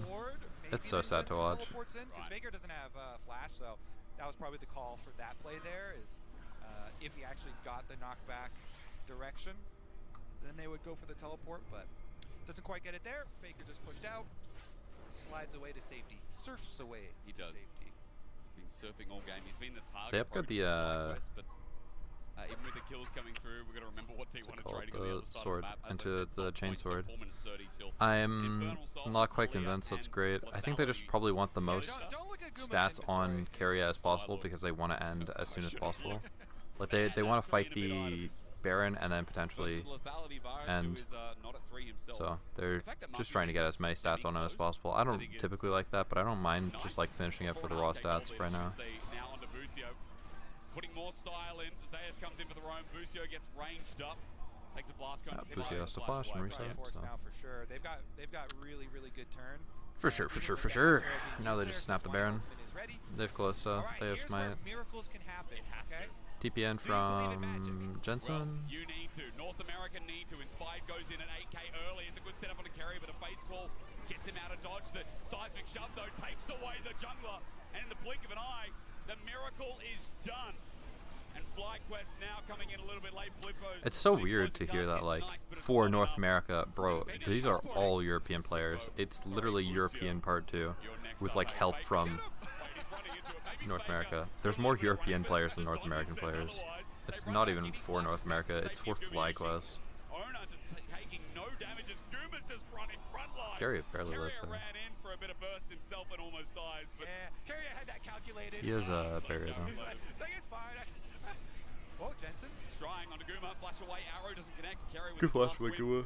Doesn't find it, but at least some kind of response play. Football's not done. I'm glad ADCs are getting better at flashing the zero ult. He wants to dance with death. Meanwhile, Not quite. Yeah, Zayas here just Zayas is pushing into the knocking base on the casually. door. DP just in front of his face. Wait, he doesn't have Cyclone. They know the timers of jungle ults. Jesus. Zayas just protects bot lane turret from getting pushed by Jensen. Yeah. Yeah, Inspired to try to use it in the I Baron swear, pit, trying like to, Carrie's going, get Wukong their no ult. miracle going, It's like, and alright, fuck it. I'm just tower going to go top down lane. on the top side, so inhibitor is fully exposed for next time around. Did you think it'd be this one-sided? Jesus, they even got the I turret did as well, think it like in his was face. going That's to so sad. be one-sided, but I mean, game number 1. Even if you thought it was going to be a 2, I think game number 1 was. This is literally just punching down. Quick. Oh yeah. Why are Even tier this 2 one, like, leisurely T1 or being like getting off picks, this is LCK, 13 gold ahead, like, LPL second it's the seeds same in when you expect plans? from It's LCK, from world champions, a when they're running in little a bit play-in stage versus second griefers. seed of the LCS. Yeah, when are those world champ skins coming out? Inspired just has flash Pretty AR. soon, right? Nice. Maybe. Alright, now they have no threat onto the backline, As aside T1 from make like it through, Blippo. because remember, with this And potentially like, with this win that is slowly I encroaching don't know, FlyQuest base, Busio ulting? they qualify for the main stage. I don't know. They're done. They don't have to go through Playins anymore. They have like FlyQuest zero will dive get on the another back line. chance against the winner of Estral and PSG. Maybe a rematch in the cards for FlyQuest as well. As T1 look to approach and send us to that They wall off so that their absolute carries can hit the monster turret. of a finisher here. Smart. In less than 50 minutes so far in this series. Bot lane turret now gone. Inspired here up on the. Faker again. Cyclone comes through. It's the last They don't chance. hit the Jensen gets the shove back inhib. on the Nemesis here in Faker the gets mid pushed lane. into the Faker's still turret, gonna dive but there's Aguma. minions Plays into the it up for a turret. trade. Inspires to get on He out there dies. as well. I'm talking like this is Also has close. declines. Even as They Owen throw loses the, ulti, it doesn't says matter. Ronnie, Watch it goes Guma's wide. damage Busi's as he dead. cleaves through the guy from Bioshock. Big Alright, they're just Daddy going down. to. FlyQuest left to 3, a body slam flash, an attempt here. That's so sad, but Blippo. he has to go in like ulti and then just use his W to get away. Owners Wukong, playing that's with so food. tragic. I mean, they're styling on the Wonder's giving away again. kills that he shouldn't, but T1 they with Baron think that Kobe, I this think is they just shouldn't do over it. anyways. They take the one agree. inhib. There was a call to triple inhib, but they just called the end. Stomp here. They're just hitting the turrets. At MSI, Zayas goes for another one here on Inspired. Inspired bonks him on the head though. Maybe it's not over. Kerry has demolished. Wait, Guma just silences him. Dredge line avoided. Busio, you're up next. No turret to Level speak of. 15 Q-Max, Gumayushi, Callisto. Just QE just takes his head off. Jesus. Jensen's drifting. Jensen's drifting. Faker runs in, goes gold. The minions are helping out as well. Next is exposed while Guma hits it. Faker Damn, this is the best we got to offer. These guys go to the main stage. And 27 this minutes. series is a domination How of short is what that? That's T1 30, and a demonstration, I should 40, say, what this team's capable of. 44 minutes? The entire for series? Sure, for one, and for sure. Is that the shocked fastest that international T1 are going to BO3? the main stage, aren't you? Really well done by them, obviously. T1 here coming out, not messing around, absolute stomp by them, and they have not given away anything in. Alright, let's see if we can get through the other game We've as had well. Cassante, we've had the Zac, we've had the Ornn. Viewers that haven't, been keeping up with all the lane swap stuff. Force the path. Where Death Timer starts to the tower to get zombie form, and so oftentimes top laners will Okay. Let's go over this. So, Viban. Oh, it's against Razork. We saw this very often. It's a big ban. Azir against Humanoid. Pretty obvious ban. Callista against Noah. I feel like we've seen this as well. Into Jaculov, we're banning out his Senna, we're banning out his Draven, we're banning out his Varus. I think they can also play the Varus support potentially, so that's another thing. But Jaculov Senna, Jaculov Draven, these are historic picks. These are like literally some of his best picks. They're almost instant wins. The Lucian makes it through. We see the Lucian. We see the Aphelios come through, and they pick the, what's it called, Xin Zhao. We saw Razork plays as Xin Zhao in the previous series, who was really fucking good on it. And Noah is often made fun of for being an Aphelios one trick, so it's nice to see him on Aphelios. Lucian Nami comes through in the first two, and they pick the Cassante. Cassante, good pick. It 369 is so fucking good on that spec, and yeah, it works well in the lane swap as like a 2v1 laner, so potentially that could happen. They probably think that it might be a lane swap angle just from this, because they picked Lucian Nami, and that's such like a dominant lane, and something like an Aphelios has a hard time walking into the Lucian Nami, especially level 1 when Aphelios doesn't have a ability yet. And then we see the final pickup from the Lulu, Aphelios Lulu. This is a very big combo. I feel like this is the big indicator that this is a lane swap. So then we go into the second phase, Talia. This is probably often a just mid-air. What am I saying? This is a mid lane ban. It could show that they want like some sort of stable thing. I'm surprised that Ari wasn't picked first rotation, because that's like the cream special, but c'est la vie. Anyways, what's it called? Talia's gone.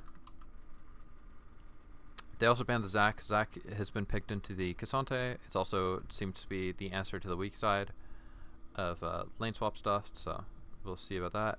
And then the Jax could also be like a, I guess they would think it's a Jax jungle at this point. Yeah, I'm a bit unsure about all this. I assume that they know that they want to pick like an AP mid, so they're banning out that. They have a jungler. Oh shoot, they ban out the Jax because the Xin Zhao is here, and Jax is typically a counter to the Xin Zhao. Yeah, so you often see this where they pick Xin Zhao like first phase, and they will ban the Jax on the second phase. They also banned the Lee Sin, just a pretty standard. It's often banned into Tian. We saw this happen in the last series as well, the series that we just watched like an hour ago. Yeah, pretty standard. They lock in the Scion. This is the key indication that this will be a lane swap, which means that the Lucian Nami will go bot lane, and the lane against the Scion, and then the Aphelios and Lulu will go against the Cassante potentially. We'll see what the mind games ends up being. Like if Top Esports want to like scout out and try and like, because Top Esports wants the Lucian Nami to go against the Aphelios Lulu, but if they get it correctly, then they want the Scion to be a 2v1 laning. They might try and look for like a different type of invade, like with level 1 with the Scion, because level 1 Scion is so like impactful. So they might try and go for like a what's it called? Aphelios Lulu is up here, so they might try and go for a strong side invade with the Xin Zhao and the Scion, and try and like take over like the blue, the Gromp, and the Wolves potentially. They might look for like a gank mid. They might look to like potentially like invade bot lane, I guess. I don't actually know. Probably not invade bot lane. Or they might just try and clear super fast with the Scion and the Xin Zhao, and then push into the top lane and go for a dive. I don't know. We'll see. We'll see what happens. There's a lot of stuff that you can do with the Scion here. You're kind of dictating the game with it. And then the final pick is the LeBlanc. I'm kind of unsure. I assume it's probably just a pocket pick into the Ahri. But yeah. Oh, and then also the Ahri and the Viego come in. It's a mid lane that can set up a lot of picks for the Viego. So I think Viego here is very strong. I do like this duo a lot. Yeah, 80 jungler, AP mid, and yeah, the LeBlanc comes in as a potential counter to into the tower this thing. to get the experience off the wave. Then you die. Your death timer Alright. starts while your zombie's clearing out minion waves, getting you extra gold and picking it up, and then you head on back. So we might get a lot of deaths on him. I wonder if we see the Lucian take like Ignite and then Nami take the heal, because we often see that. And I don't think they have any reason for the Lucian to take Cleanse, and I doubt that he's going to take Ghost into this lane, just because there's no real need. So you can probably go get away with the heal plus Ignite, or they could play Barrier on the Lucian and then heal on the Nami. We'll see, we'll see, we'll see. So far, They end up going with the Ignite on the Lucian. fanning out. They scout out the top laner of 369 and the Zion. Yeah, no surprise here in Chengdu. Pretty standard. Fan favorite hometown. Rezark recalls, gets a sweeper. Let's see. TES. Looks like he's moving into Are bot they gonna lane. go for any sort of deep information gathering? They're not So far, invading it's or pretty anything. shallow. Oh wait, And they Fnatic, I think they can just move their bottom lane up. There's nothing they really have to get around right now. They're gonna go for a delayed invade. Are they going for an They've got invade? Sweeper ready on Jhin, so Lulu can lead. That ward spot them out. That's the biggest question. Nice. Now, Will, as you said, San, the powerhouse of the 5v5. They're 5-man invading bot side. Looks like one of my solo queue games. Poke comes through, but the order deception does nothing. Tien is deep in his red buff. Just waiting to see if Fnatic continue to pull the trigger here. 369 has moved out as well. You gotta love it. Evan They're gonna go Sound Q onto the Raptors and try and get the Raptors onto Razork. See if he gets level 2. He doesn't get level 2. Oh, he does, he does, he does. Okay, now they can look for damage.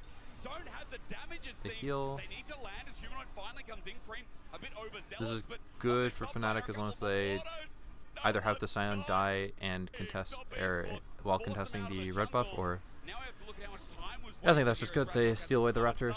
And can they even get back to lane here? Because now you've got the level 2 Viego. Tien got red buff. Tien, look at bottom lane. He's chasing through, see if they can force them off. They barely get around. Oh, this is not good. Myself, Razork did at least get himself onto the Raptor camp. He got level 2. Tien's gonna look for the invade tempo maybe onto not as the severe as I talked about as Tien goes for the invade. Yeah, they got the Raptors, but then Tien immediately onto the red and going for the jungle invade after they push back. Lulu comes over. Jin's Jhin is covering going to try now. and defend. 07, Tien dude. losing a bit of time here with Jhin coming over, and I think the Lucian. This is the shit I like to see. Up their wave. Yeah, it's really hard for Looks like they're going to go for the recall here. Let me see the wave. Aphelios exactly. to should be lane just now. slow pushing it here. He's walking bot lane again. Build it up as big as you can. Also, side note, They have no Cream TP on the got forced back in Scion mid. anymore. Great He TP trading top yet lane again. to get the wave. TP had to be burned from Cream. Both, Humanoid's down lower in HP. You can see there's a CS lead that's actually built up from Humanoid as well as an EXP lead to start this game. Yeah, Humanoid. They burned the coming TP there, and then Cream just had pretty TP big back winner for off of HP. Level 1 stuff here. Yeah. Let's see if You also they got a can get refillable any bot. early ganks towards there. Of course, because Jhin was able to defend for Xin Zhao, it's going to be Razork picking up his blue, and Razork will get his level 3 off blue, so then he should be able to I think this cover, game state heavily favors bottom Mako and Jackie here top with their esports now. stacked up wave. See how much they can deny. Jack Love on this solution already. You can probably get a Already set up turret for plate them back Razork, out. You mentioned coming down the level 3 here. Not going to be spotted I don't think he has until item gets that on fly. Jackie This Love. Rush now They Pixel, spotted the Zed's low, no flash jungler nearby as well. Okay. As you said, the Razork. flash is available for Mako and Jackie Love though, and so for Razork, yes, the time is to get a summoner. They jump on in, they kite back. Razork jumps in on Illusion. Kite Nami back though, well. still with the knockup. It's not Razork's enough. Razork has to flash himself. alive. 2v3, Nice, nice, nice. easy as that. And that's how you do it in the East. Jackie Love has to back. flash Let's for see what I Jhin can buy. forward. 1700. I think it's like Mako's- probably like Boots longsword, like Swimmer potions Razork maybe. get a cheeky exit kill here. He knew that Razork was going to try and go go immediately to Scuttle Crab and heal off that one and grab that one. But isn't able Long to grab TP's his back. He Meteor has Dark Seal. Seal. Is going to punish for showing bottom side there for Razork. Razork As Ari walked back with a either, but Jun is going to help him secure the extra life off of that Scuttle Crab and help him go counter. null magic So now. on early stage, especially when Jun was on engage mix. This early roaming syncing up with Razork, I think, was quite nice. Him and Humanoid alongside Razork felt really good at some of these earlier game movements. Now, so far, Top Esports have a bit of an early game gold lead here, but nothing to really shy away from considering that Humanoid has a lead himself. The bottom lane is as we expected, and This Noah isn't was super able to catch diveable. back up There's here, only range at least in minions. the 2v2 as they're pushing And away. they can get one shot by a Silent Q. So, while Good I look, don't but- like lane swaps, I do like when teams are opting to fight the level ones and event, Okay. because this has been exciting. Like, Yeah. Those level ones, those are getting my heart pumping. Now we do end up with a situation where the jungle quadrants have at least been split. Even with that being the case, though, Razork recalls after taking away red quadrant from Top Esports here, and so he's just going to get out of there. Does have to be a little bit more cognizant of Tien's positioning and his own positioning. Xin Zhao, whenever you don't have flash, of course, is very difficult to get out of a pinch. Yep. Unless you have, an enemy to be able to W and then dash to. Especially when Viego can close the gap as well in that crescent guard. Tien just spotted out, speaking of, as he crosses through mid. Flash advantage in this matchup for junglers are critical.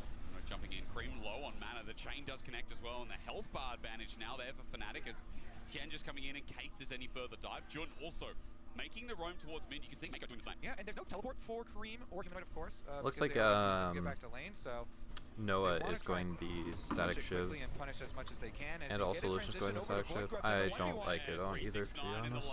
I'm just a static shiv hater, especially on this match. Is closed 369.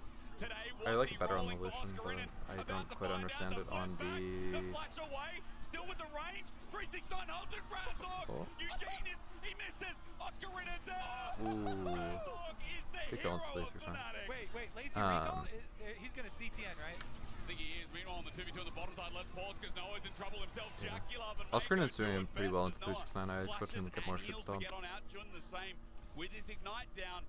But Jackie Love and forced Noah into a bad spot. Oh, hysterics, it's a team game. Yeah, I feel like I would have liked the Kraken Slayer better on Noah. It's happening. Noah gets healed up though. Jackie Love and Mako. The purple gun! That is so them. A double kill over to Jun. And man, this It's a game, good they can be trade so back. explosive. It's a double kill on Jun, but I feel like that also still favors the Lucian, you know me. I love it. What a game. Already delivering. Now he's up And new cover to double Fnatic longsword, and with that's pretty the big. Extra kills. Tien will be able to slip in and get the Void Grubs, at least here for Top Esports in the aftermath. Wasn't able to chase down 3 grubs, Oscar that and, makes Fnatic have after, to force the Humanoid next got grub that big roam spawn, up, and the big which I takeaway think off of, Top Esports should be more well, ahead for never mind. because Won't talk Lucian about will the be level topside 6. kill. Wanna talk We can about swap this them one up. first. Really good job here by Noah with his blue and purple And combination. Noah might not even be first item. Absolutely sick from him. He should also Gets have the static root shiv by under then, tower. They especially ensure because the he's kills. foregoing boots. Unfortunately for him, after the good route that he was able to pull off, So he did not get the last big hits damage by on the Jackie kill, Love. like you were saying. Both of them did go to Jun into the Lulu's hands, but still grabbing two. Nice. But remember, I mean, for Jackie Love and Mako, they fall in the 2v2. They still have a He also gold got lead, denied but the fact that wave. you Like, look at the realize CS Lulu advantage making in it easier the bot laning lane now. phase, maybe a small win here for Fnatic. Yeah, I mean, It's already that's been why pretty you bad, but always that go for even these 2v2 exacerbated tower it even dives, more. is They got denying denied like a more and more wave. minions as Tien. He's level 6, remember. He tries to get away. Tien's a here, claw threatening round. the dive. Just like that, Good the card by play stops. Razor. Good trade from Humanoid in the meanwhile. Yeah, so as you're mentioning, the CS lead's still going to be here.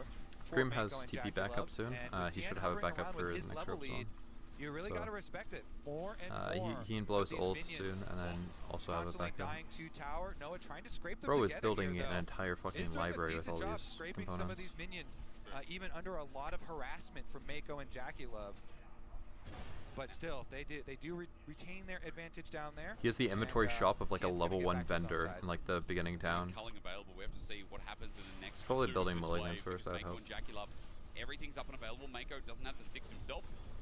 And Noah close to getting his own. Here we go once more. We round 2ing. I think we are. The all-out Oscar Renan has his ulti this time. He gets out of range. That's and good ult. survives the second time. Ulti dodged away, so no heal up for Noah on the bottom side. And tempo heaven for Top Esports. He also has What they're TP, trying so to he can do get is back Humanoid walks down. and catch the wave, and then Humanoid's the potentially difference maker. be there for the grubs. Flashes away. It's matched by Humanoid. Double chain comes out. Two Good chains flash set by up Humanoid. around. The crescent guard separates Jackie Razork Love, is goes for the very kill. good. He gets a trade, but now he's isolated. Wind becomes lightning, and Jack Love man, stuff. the This mid-jungle also of might Fnatic are just doing it the better double right kill now. LeBlanc Was it- is so back. I know the first kill went over, or the second LeBlanc kill went is over to so Humanoid. back. Did it go? The first one go over to Razor? Can he fish around This might also again help them here? fight They're the actually grub gonna fight keep that him down. they I like probably this. should He's gonna be fight, able to because I push don't. the wave out first. I Then would on be very reset, scared to just give send no Lucian engine over towards 6 mid lane. grubs. Since they don't have flashes, they don't have heals, they've been getting pressured so heavily here. And this LeBlanc might be the name of the game. Let's take another look though. Culling Forces is under tower the here by reset Jackie, from keep up Jhin, the harassment. potentially. As you know, Tien came around. They're looking They for were the just trying to keep up all dive. that pressure, but the LeBlanc difference Tien's here. just caught. It transfers Tries to from save mid lane R. and is able to follow through. He could have R'd with the LeBlanc chains mimic potentially. chain here I feel like he to should have. instantly get that burst damage. Jackie, of course, always Used it. on the lookout for counter kills. Jackie Love got a kill. So Jackie does get back in and get a counter kill for himself, but still, not going over to Humanoid there. See what he can do because LeBlanc gets That one went so over to scary the, here. Yeah. 2 kills already. Jhin not going to be targeted. There's a flash charm. Jhin has away, 3 clean kills now. execution in the Big shutdown to go bubble into top. the Lucian. Jackie Love gets the He's about to have shutdown goal 2 because boots for the Jhin grub had fight. 3 kills. He has time to reset. He can Cream take this is wave and not then to be reset it, I outdone, my think. friend. I'll Cream is see if he like, "Alright, does. don't worry, I got I think he you." can. Flash in here. Oh, he's looking The to charm push flash mid from even the more. Ahri. They He might not even instantly reset. kill He might him. just like try and push You mid think that and then rotating your AD carry and support mid lane will be safe? Asterix? kick No, grubs. no. It's danger zone. Meanwhile, top. Yeah, it's got help this time, doesn't it? There's no ulti from Oscar in, so he flashes away from Tien, getting the more again. Humanoid jumps in, Charm disconnects as Mako is here to help out, but it ends there. Spirit Rush is also down from the last play, so it's nothing but to get priority through bot, maybe set up this dragon in a bit. All right, let's see. After the reset here, pushing out again at mid lane, and they've got Razork looking for the invade. Hovering up towards top side on the respawn here for Void Grubs. Yeah. Should be able to grab them. Mako's coming back from his vision duties on bottom side though. And It's Mako it kind of stun insane to me traps that they did get here to aren't contest. are Remember, just he kind of only letting needs this to steal go away over. one as top. If Tien goes over there with Smite, Like they and griefed so hard destroys that they even couldn't one, they get can the get Void Might spawn. This is what first I setup talk on about, this. though. The I feel like they're so much series stronger. wants to fight. Fnatic and top esports want to brawl, and Oscar in and having his unstoppable onslaught wants to do that. Double TV comes through, 369 says, all right, let's go now with the gauntlet and the all-out available. That's a good buffer by Oscar. Are they just gonna catch up Tien? Okay, Razork's dead. Okay, this is bad. Oscar instead. Jackie's getting the gold. And over grubs CS will Might, not he gets cross the esports. 4 Will grubs. take a skirmish That's fine. and They go get to the win. Oh, that was nasty the from little Tom. Void Mites. Nicely done. I feel like get they their should have done Void a bit Grub, better, They got the but extra kills here. Let's see. Jackie Love is starting to get very, very scary. This 2.5 Lucian. hold ahead, man. Lucian is starting to collect. All right, let's take another look at it. Sion goes straight for Good art by the Viego Razor. there, and they actually chain CC Tien pretty well, but not quite enough. You can't Yeah, push they him almost kill down. Tien They as well. eventually get the kill, And then he just gets for a the side of reset. Top esports, and then they're able to get that soul. I feel like that's kind of how you have to Fnatic play. got a You have little to bit more get hope Tien there, too, early, when they and saw the then big in like front if of that's them from how you're Noah, gonna but go. again, not big enough. It's And also Top really good that they esports, got 2 grabbed the grubs. objective they came I don't for. They know. got the I think one Razor played Void that pretty Grub. well. Now you only need 4, by the way, to spawn a Void Might, and so they will have that extra pushing power. Yep. Jackie Love. Jackie. This is prime time for Lucian Nami as well. Having mid lane control as well, with plates still up and available. Jackie Love abusing the system. This is why I Got love 3 watching plates in the LPL mid, I think with the help of Cream, but Lucians. mainly the fact he's It's almost just a 2-eye. permanently We've talked dash about it forward. before. 2.5 Clear take wave, goals get out of for vision. If they 35 walk too CS forward, up. then you Even though the dive went wrong, drop the like pressure now never half their really stopped on HP. Noah and Jhin. They're being Potentially slowed even down. drop Humanoid like Culling once he trying has to it. help Like slowing. it's But this insane. is why, you know, LPL, LCK, Lucian Namis are so feared, because when they start speeding up, it's really hard to slow them down unless your counter punch is that big. Yeah, once you hit that single item even, the burst damage is Like that. Yuck.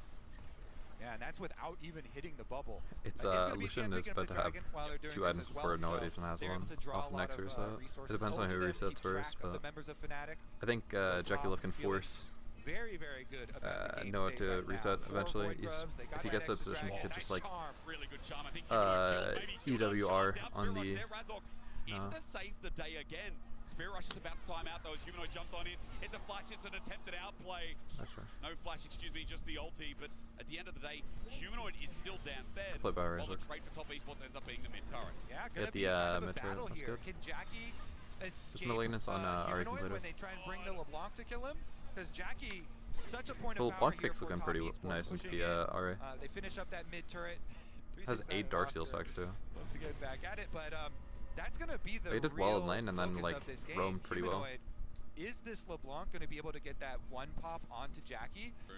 Jackie with summoner spells available, and he finishes his This is rapid smart. fire already too. They leave the turret there so that the Scion is forced to walk up to answer, so that the wave can crash back easier. Items, and the Imperial Mandate has already been done for a while here on Mako. Plus, they already took the mid turret, so they already got like the first turret gold, and they can take this whenever they want. And culling moves. That's really smart. I do really love seeing such a that. big lead in health bars here. So Good call by Fnatic got to be very 369. careful I assume that's going who's calling anywhere it. around mid lane, around that We'd love duo. to see it. Unless you are humanoid and you have someone to help you, put the pressure on Jackie, which it's very difficult because you need like, Lulu polymorph or something on him. Then maybe they'll be able to pull it off. But side lane, Humanoid, great damage, even under 369. He's only got the Iceborne, but it's enough damage from Razork as TP to help save 369's life. Sigil comes through, but it's a double TP. In fact, coming one from Fnatic. Ari has Malignance and all. Spirit Rush is available. They turn for Razork with the This is a good play from Fnatic.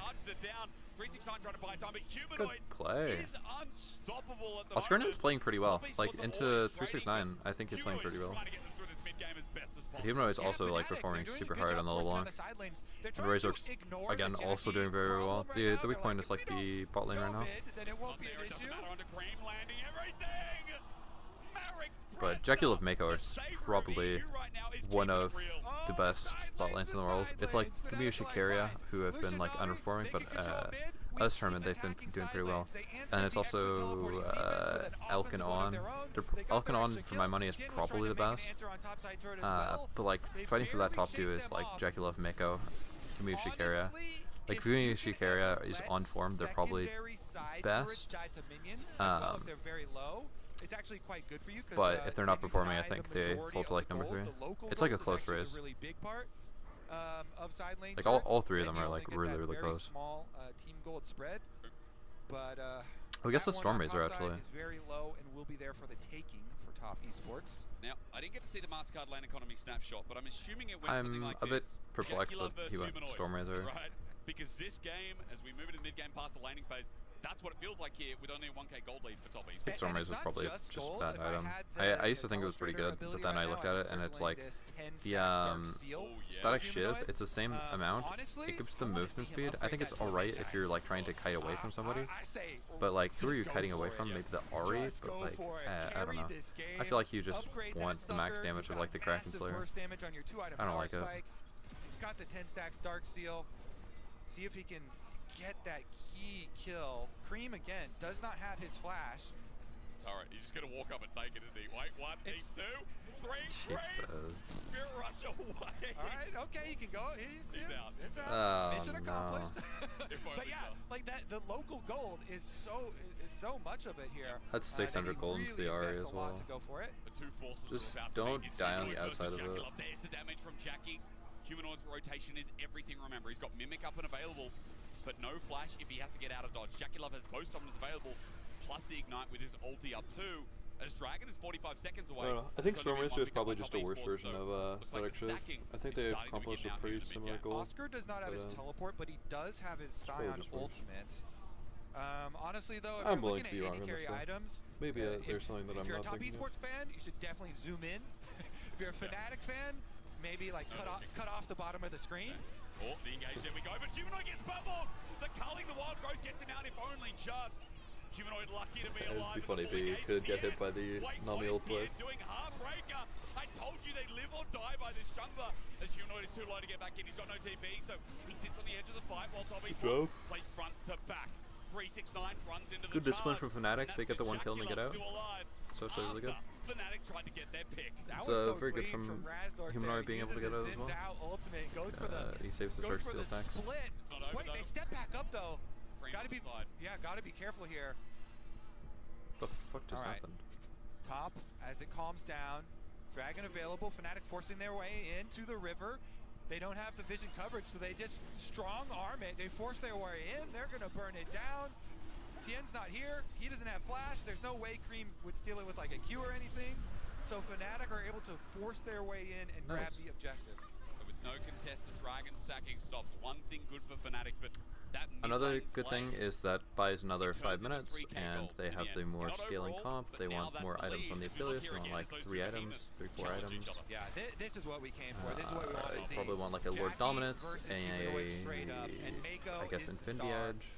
Mako with the You bubble want the 3 denial items. into the wave with the ignite Could get on like a him. Tien went for the BT4. flash. I Man, think Noah, BT is it was pretty a really bad, good but step there. Yeah. Good movement from Noah too. maybe, Tien, maybe.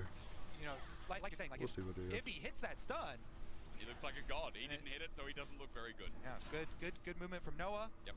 And they did get the punish on him. First pop. There's a small summon trade here for top side. 69 just casually goes now, away. what is up on the top side? You can see Baron 10 seconds away from spawning here, Kobe. But we're not going to be looking at that too soon. I think what we should be talking about is the fact that Jackie Love has 3 items, Noah has 1. So, that's a True. slight issue. Mid, though, there's also... I like it. Just cruise on by that. I like that. I mean, I'm going to talk about Humanoid because I know we've been sprinting down talking him all game. 2.1k gold ahead.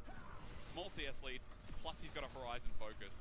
Cream has been somewhat useful, but I think Humanoid, as we've seen alongside Razork, this mid jungle has been delivering results. And that's what made this so exciting coming in. We knew that this is going to be a tight matchup because some esports can be messy. They hit their face against the walls, but Looking to see Gen this turret. that's what we know through the LEC regular season. This team, They're gonna recall, probably go topside, threaten a Baron potentially, or they could come down, try and play for this again. They're resetting all their stuff, Into different walls. all their players. Are they going down bot side again? Lucianami are opening. I think Viego's gonna go Raptors into topside. Might go Raptors Krugs into topside. What's going on here? Lucianami going mid. They're just gonna keep the mid prio up. Ari's going bot side. They do have TP on the Ari. They're contesting the red buff. 369 maybe with an angle. I mean, he's taking the damage, but he's not taking too much. Aqua Prison is good as well. The separation there, Deathmatic Match doesn't connect. Mako's ulti does though, as we got a bit of range, but Oscar goes Not even TPing the Ari in. Now the Ari is TPing in. Humanoid though. Humanoid from the side as Cream has the Spirit Rush and flash over the wall. Going out to Noah. Charm still connects, but he's in such a bad Oh, Razork's spot. on Cream. Blasts the Spirit Rush That's out, good. as Humanoid is bad. If Humanoid dies this big. Ooh, Jackie Love gets the shutdown too. That's actually pretty big for top esports. Tien wants more too. He picked up the LeBlanc body. Not stopping as well. Heartbreaker in, not taking any damage just yet. Noah's scared to step up, and so he should be. Jackie is behind these two boys. And with that, I mean, maybe Humanoid can see TP, Kobe. Maybe it's not a Baron angle, but gold is starting to shrink ahead. That They was pushed the wave into massive. this. Humanoid went in for that kill onto Mako, but it cost them almost everything. That means the wave's gonna push that was back. a big shutdown that went into the hands of Jackie Love, but it also cut down those stacks on the Dark Seal in half. So that was a huge investment. Here's another. That's crazy that he can like, as the little like squirrel push. He knows with his Kasante, he can just ult out to the side here, so he gets right back to the rest of the team. Meanwhile, when Oscar ults, that's a one-way ticket. Dude, Oscar is That getting not a one-way ticket to a place you like wanna be. So railed Oscar by the down to Lucian ult. flashing over the wall. He does die to Oh, Humanoid, but then good play by coming in Humanoid. here, takes a couple of It's hard shots for him from to go back Baron, to and Tien is Tien's camping the able to clone. get over there, and Jackie just, yeah, your mouth is open. And Jackie Love just sits on it. Yeah. It was pretty clean. It's definitely A little bit going to be overextended, but- difficult to take down Jackie. He's got 700 gold bounty on his head. Cream's got Spirit Rush. Huh? No way does he win the 1v1. The root comes through. Humanoid is back in charge, but Is he gonna get the kill? really swift Nah. mechanics from Cream as well, who has been This behind side's not all to grief game for the long. last 5 stacks. All right. This looks quite good for top now. Game state, they can push in all 3 lanes. Oscar got the So they've got Gromp with full his W. Minion vision down all 3 lanes. Dragon arriving for them into easy control. So I don't think Fnatic should step up at all. Okay. This is just Dragon number 2. Yep. Not very impactful. Definitely need to get at least your IE finished on Noah. IE, don't- then like okay. even playing around at these fights is making me a little nervous here. Okay. I mean, Humanoid, I'd be okay with him poking around. Maybe he's able to do something, but Razork caught out though. He's gonna get wild growth, but he gets Is sent back Razork into the dead? hole. He's Top getting is pretty Wolf, kidnapped. comes out lane, Tien gets Yeah. the reset. Reset for Oscar Tien. Brennan is gonna Onto test Oscar. himself, 'cause Cream is there waiting. I mean, Yeah, it's hard to play Sion at this point. Unstoppable no longer as 2 quick picks for top esports. Like the AC has like 3 items. You're just getting focused. I think Tien also has Noon or correct? No, he doesn't. He has Black Cleaver. Which still, I thought this was a Kraken Slayer, but it's not. It's potentially even worse for him.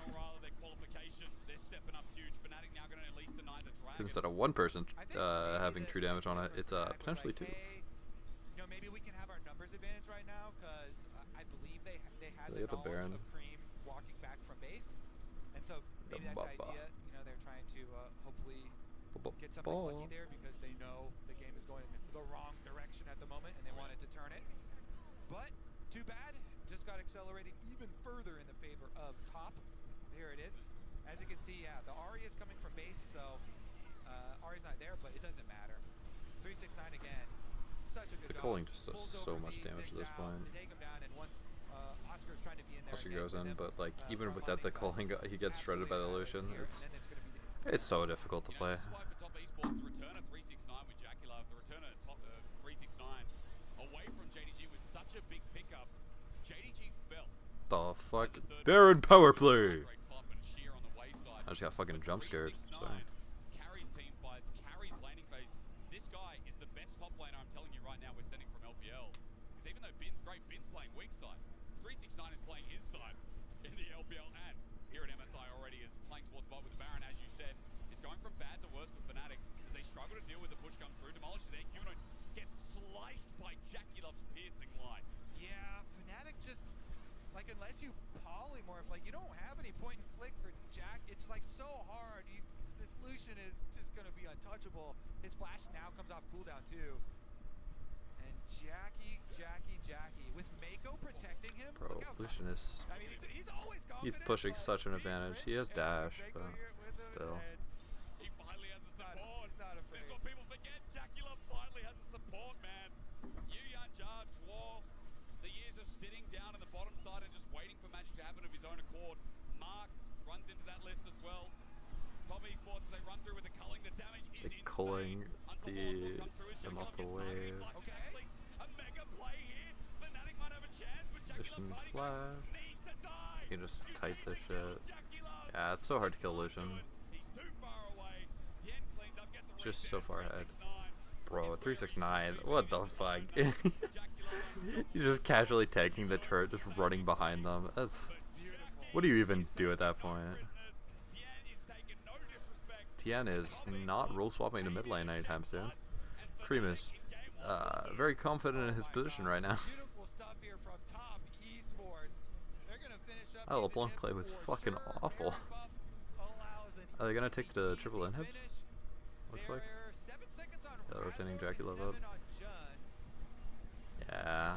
So it's gonna be Oscar is like, delayed. dude, I can't even hit shit. He just dashes out of my E, or out of my When Q. you have the hopes of a comeback, which is obviously going to be hard to do, but it's always so critical to keep one inhibitor alive. Once you lose all 3, the compounding difference here is insane when you have It's the good to double keep stacks the and one things inhib, on all these lanes. It just going. often becomes way too much, and you have a little spark of hope if you have one inhibitor alive. It is Things gonna be a very do difficult start to spark be looking grim from Fnatic.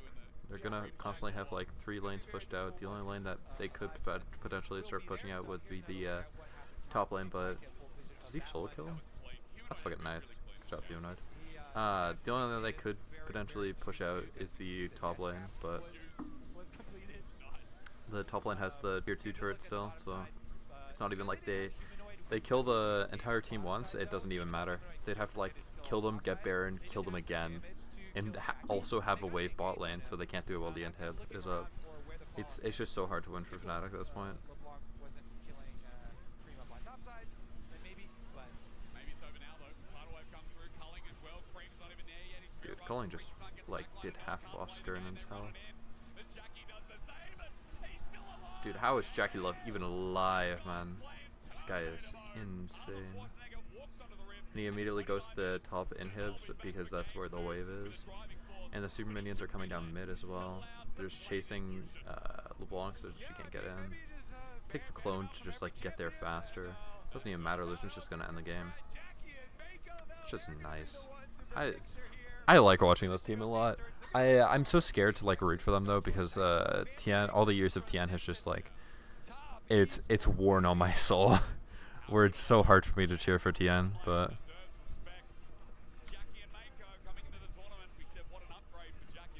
I do like Tavi Sports.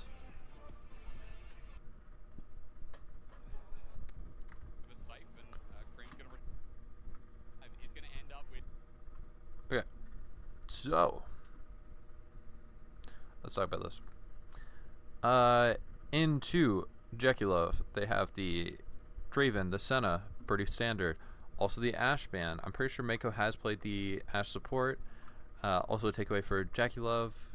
Stops a lot of the gimmick lanes. Viban into Razork, we've seen this a lot. Humanoids Azir getting banned as well. And then Volibear. I think I played Volibear once a lot of the junglers went down for...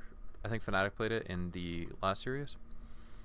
I think they also won with that, so I see you. I see the Volibear respect.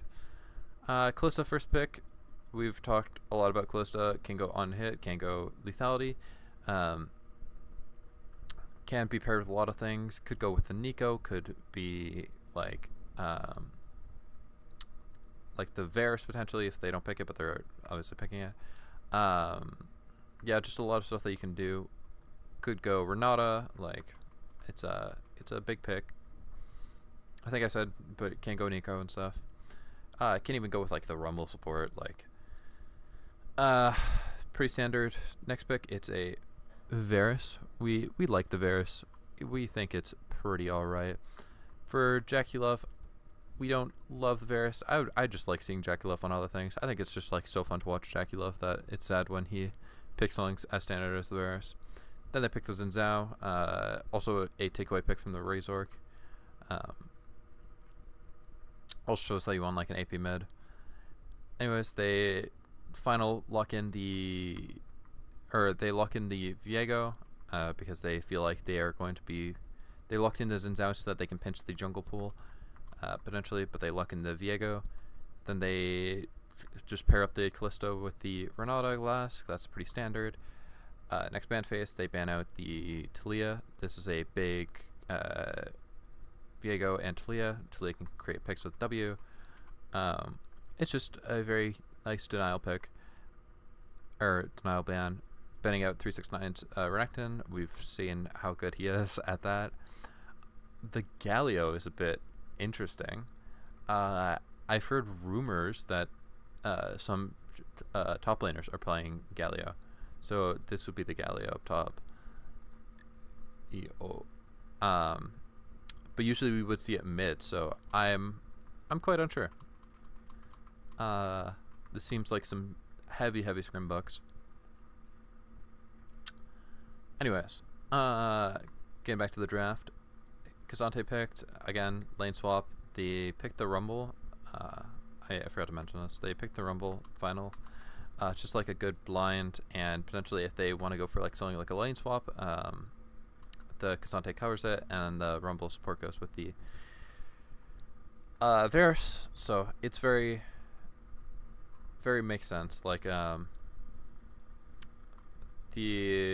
they now have the pushing bot lane with this bot lane winning, and before that they had the top lane winning, but now they see that they might want to have a lane swap, so I assume that this is just to shitstomp. And now they pick the K'Sante, swap it into the Rumble into support. It's going to be more useful there, since Rumble's really bad at getting lane swapped when he's top lane. They pick the... what's it called? The LeBlanc again. Humanoid just performed really well in it last game. I'm down to see this again. And then they pick the Camille as well. Usually Camille's pick support. It got buffs. Maybe it's like Turbo Broken in top lane. I'm pretty sure Oscarinen plays the Camille often, so it's not like the biggest surprise in the world, but it is nice to see the Camille. And then the R5 Ahri into the same matchup that they saw before. It's just Cream's specialty. I think they probably prepped a lot of the LeBlanc into the Ahri because Cream is so known for his Ahri. Who do I think won draft? It's hard to say. I think probably Fnatic this game. You just have a lot of disengage versus the all-inness of Xin Zhao and Ahri, and I'm not sure I like the Rumble support in the lane swap. It just feels like it loses a lot of its potency. I think it's better than having the Rumble top lane in the lane swap, but I would just rather have something that's not the Rumble. I don't know. That sort of stuff. On your team, but I always love when you get full firepower like this because it's definitely going to be explosive. Definitely got a lot of kills here, and hopefully, like what it was. So what are we gonna see? Are we gonna see Fnatic lane swapping? I assume we would. The tempo, buffs, dumb kills. Oftentimes too, when you have a Camille. Humanoid Razork, they're probably gonna move into the top side jungle, see if they can drop a ward, but Tien's there to ward them off. Jekyll of Mako. In there. In skirmishes, definitely has some They're dancing. liabilities Nice, if you're nice. looking at solo laners like Camille and LeBlanc with possibilities. I like this Chroma from of 369. taking him off, locking him down. So you have to be very careful with your positioning, especially when you're around the solo lanes at that point. Of course, he does have offensive solo lanes himself and offensive. And again, they see that it's not a lane swap because the Renata is on the bottom side of the map. They could have also moved the Rumble and Varus if they didn't see anybody bot side. That's a good invade, getting good information. This is ideal for top esports. I think that they do like this sort of thing. The reason why they didn't lane swap is because of the Camille lane into the Cassandra, which I didn't think of. But yeah, this should be a bit hard for the Noah and Jun for the first couple levels. It probably gets playable like around level 3 or so after like the first back and stuff. I really am super excited to watch the top lane, so because we get to see some of this Camille and see those buffs in action. The W buff, the Q buff, see what Oscar can do. Especially because coming into this series, I'd say most people were looking at top lane as one of the biggest mismatches here with 369.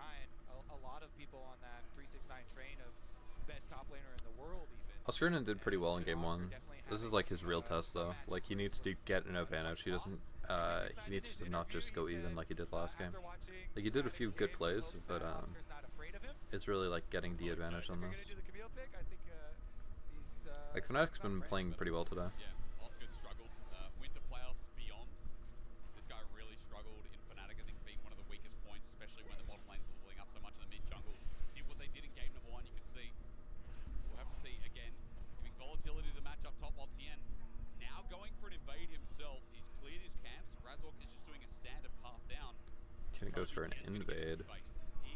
He gets spotted out on the ward. They know. Defensive ward here from Razork. So Razork isn't going to be able to pull back. Mini crunts are very, very important. There's a lot of gold. They don't want to fight this because Rumble is so like Rumble has Ignite and is so potent like these early levels. He has E and then Q probably.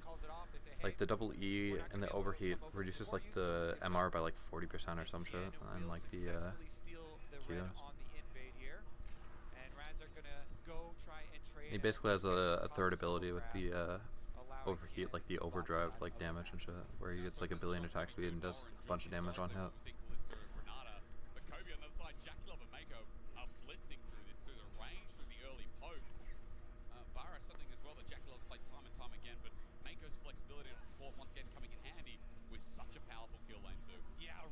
Rumble is such an interesting support because he is so powerful early on. It's incredibly fearsome. If the supports are good at managing their heat, especially, these harpoons are so annoying early on. The poke damage. Jekyll has low mana. He pops the cookie so he can hard push this wave again. I think they're gonna look to hard push this wave and then back. Looks like they're going the lethality. What's it called? Varus. So they're probably gonna get serrated Dirk on this back. Pushing the wave into the turret. Probably the same thing as well for the Kalista. I'd like to ideally see what he's maxing on the Kalista. See if he's maxing Q. See if he's also gonna get Dirk.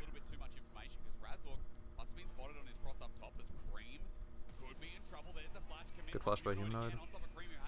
Aggressive play right before Ari gets level 6, trying to blow her flash, potentially get a kill. Ooh, nice.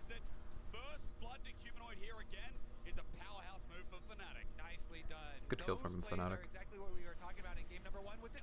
The flash handshake comes back, John. This is how he does it. Running forward, Power is going to get a rend. The trade comes first for John. No reset on the bailout. Mega picks up the kill while Noah. That was nice by Noah. He tries to wait for the Renata to die so that they can get the reset on the Renata and deny the kill. That's actually really good for the Kalista in this lane. It slowly gets bailed out. They get the serrated Dirk on the Varus plus the tier, so they start stacking that up. Really good job there from Jun. You were hyping him up at the beginning. He was obviously insanely instrumental in getting Fnatic to this point. Good flash by John. Like, good angle. Minions are gone, so that the tower shot's gonna get him there. And then here, they're like, Very good by the Fnatic bot lane. so close. They do not get the timing there to get the rend. Noah finally pulls the trigger and just like kills him because they didn't want to like potentially risk giving over a double kill. Yeah. Now Noah's pretty even with Jekulov despite the CS disadvantage. He's down 2.2k gold, but that's not much. Pretty even in items as well because he has the boots now. 3 grubs go over to TES. Razork wins this. Yeah, TN sub. Saves his flash, good. They got Sork shoes on the Rumble now, so that's also a very big advantage for them. Look at how much damage they just do. That's so much poke. That's so obnoxious.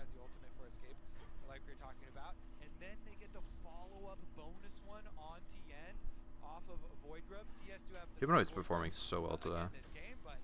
Like I assume that they prepped the hell out of this LeBlanc and Ari matchup. They might have to ban LeBlanc in the like if they want to try and pick the Ari. I think they have to ban the LeBlanc.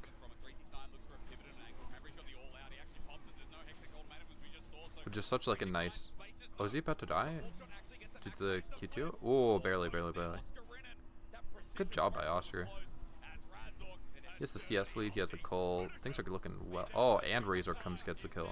That's so good. Fnatic's playing so well today. Nice shit. Cream gets the shutdown and stuff. But Comes up to bail him out. That is so big for Cream to be able to get that one. Cut down on those Dark Seal stacks. Stop that LeBlanc from snowballing. That big win con for Fnatic. Really good roam here from Mako. And he even had Tien behind him as well, but then they make the call. Tien's like, you got this, buddy. barely missed the charm too. Job. The harpoon hitting. Finishes it in there. They get the shutdown money onto Cream where they want it. You said something early on which really resonated with me. It's about heat He's getting close to his Mako can play this game on the Rumble support. what's it called? Heat management there was exceptional.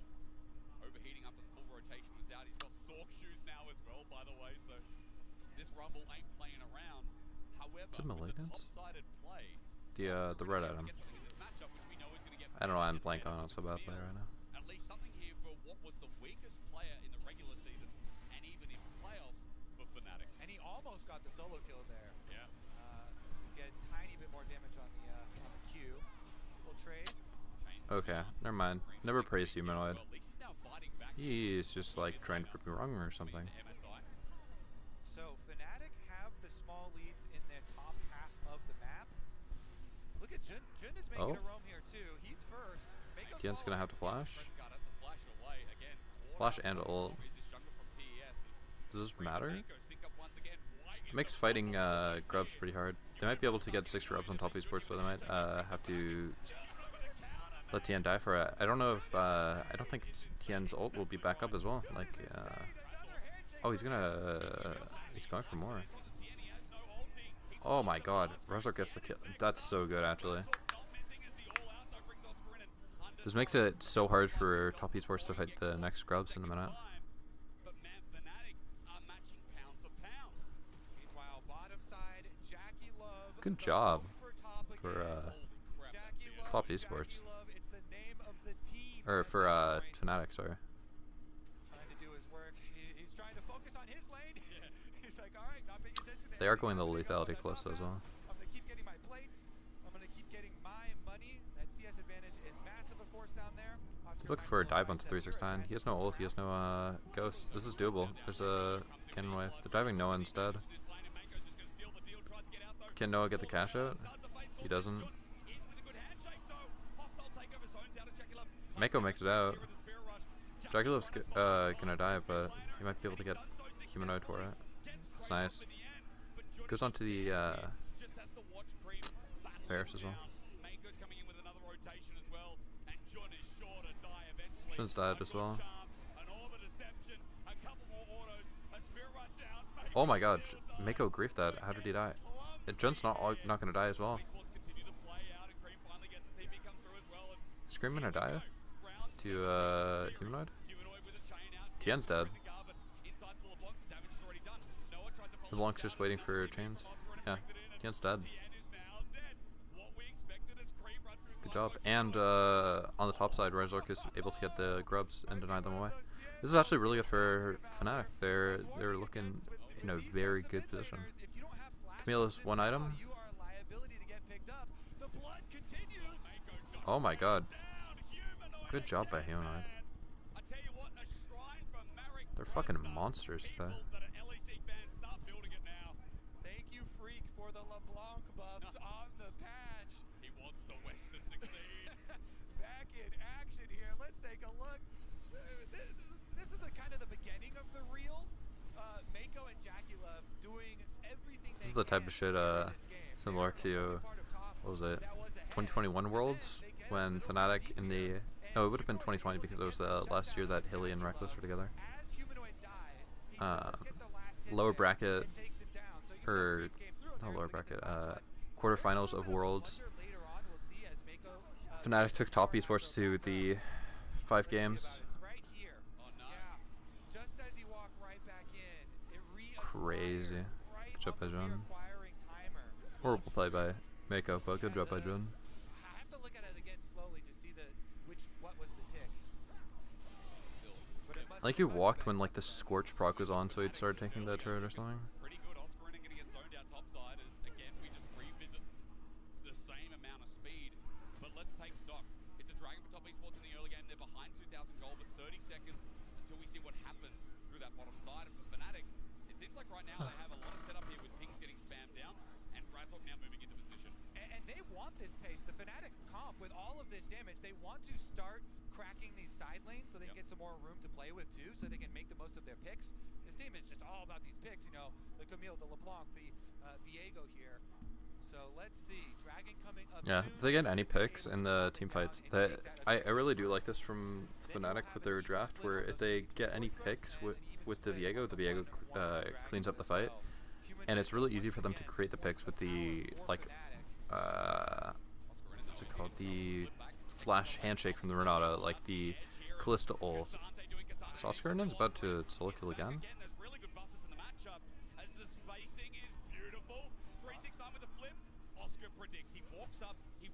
Oscar doesn't have that much mana. Ooh. Close. They also have like LeBlanc that can create picks. The Camille is extremely good at creating picks. So they have a lot of setup for the Viego. And the Viego is just mega.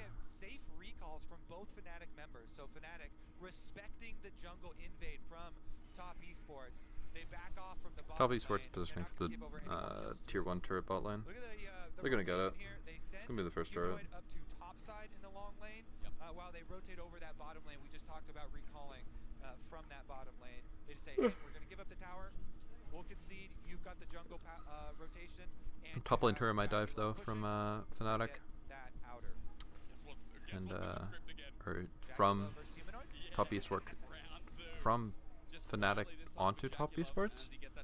I don't know. The right side turret's about to die, and then they might also get the Herald. And if they are able to get the Herald, that's going to be really good because the mid lane turret's low enough where it can instantly charge. So they're going to fight for it. Good ult by Mako. It doesn't matter. The fight's already pretty much decided. Good job by Oscar. Dude, Oscar's performing so fucking well today. Like the entire top side of Fnatic is doing so well.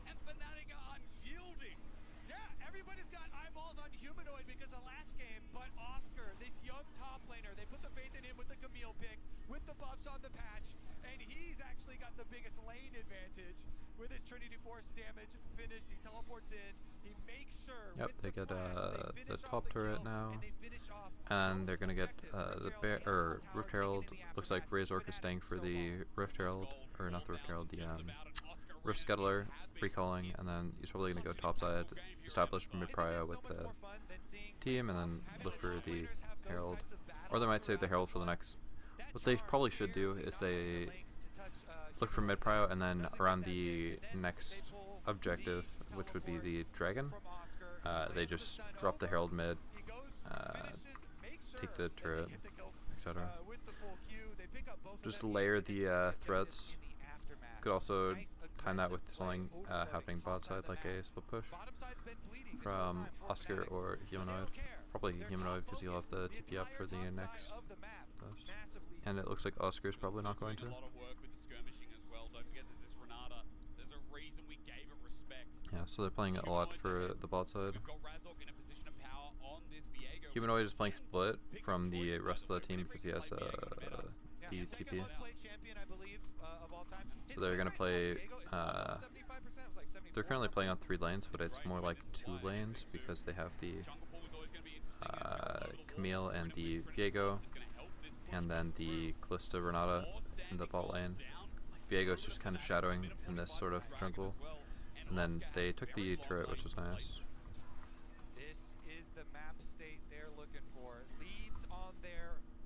They're trying to build more and more of a lead then. All outer towers gone. It makes it so dangerous. All these patches of fog of war. Cream setting up his own though. Waits for the W timer. There's the ulti. Good dodge by Humanoid. I just walks away. Nice. Humanoid shrugs him off. Able to finish up his top side push. Anytime you glance down at the minimap, again, it's going to be blue minions pushed up further with the advantages of these split pushers, and it makes it so much easier for Fnatic to gain control of the jungle. Yep. This blue mountain that has occurred, Fnatic do not want to let this one go quietly in 2 games. They want to push us to game number 3. They're in the looking for the mid push. push. They might be able to take the turret off of this. Good job. They didn't even need the Herald to take this. That's really nice. I don't know why I did the fucking zigzag. I meant to do a circle. We're staying for like one more wave. Pushing out anything in the jungle here. They're gonna try and get the Camille to push this in. Push this in. Humanoid has TP. They have TP ward here. TP ward here. Wave. They're looking to punish Humanoid on the top side. That is a flash from Mako. Yeah. Pushing mid, then gonna move in. You can see Oscar starting the dragon.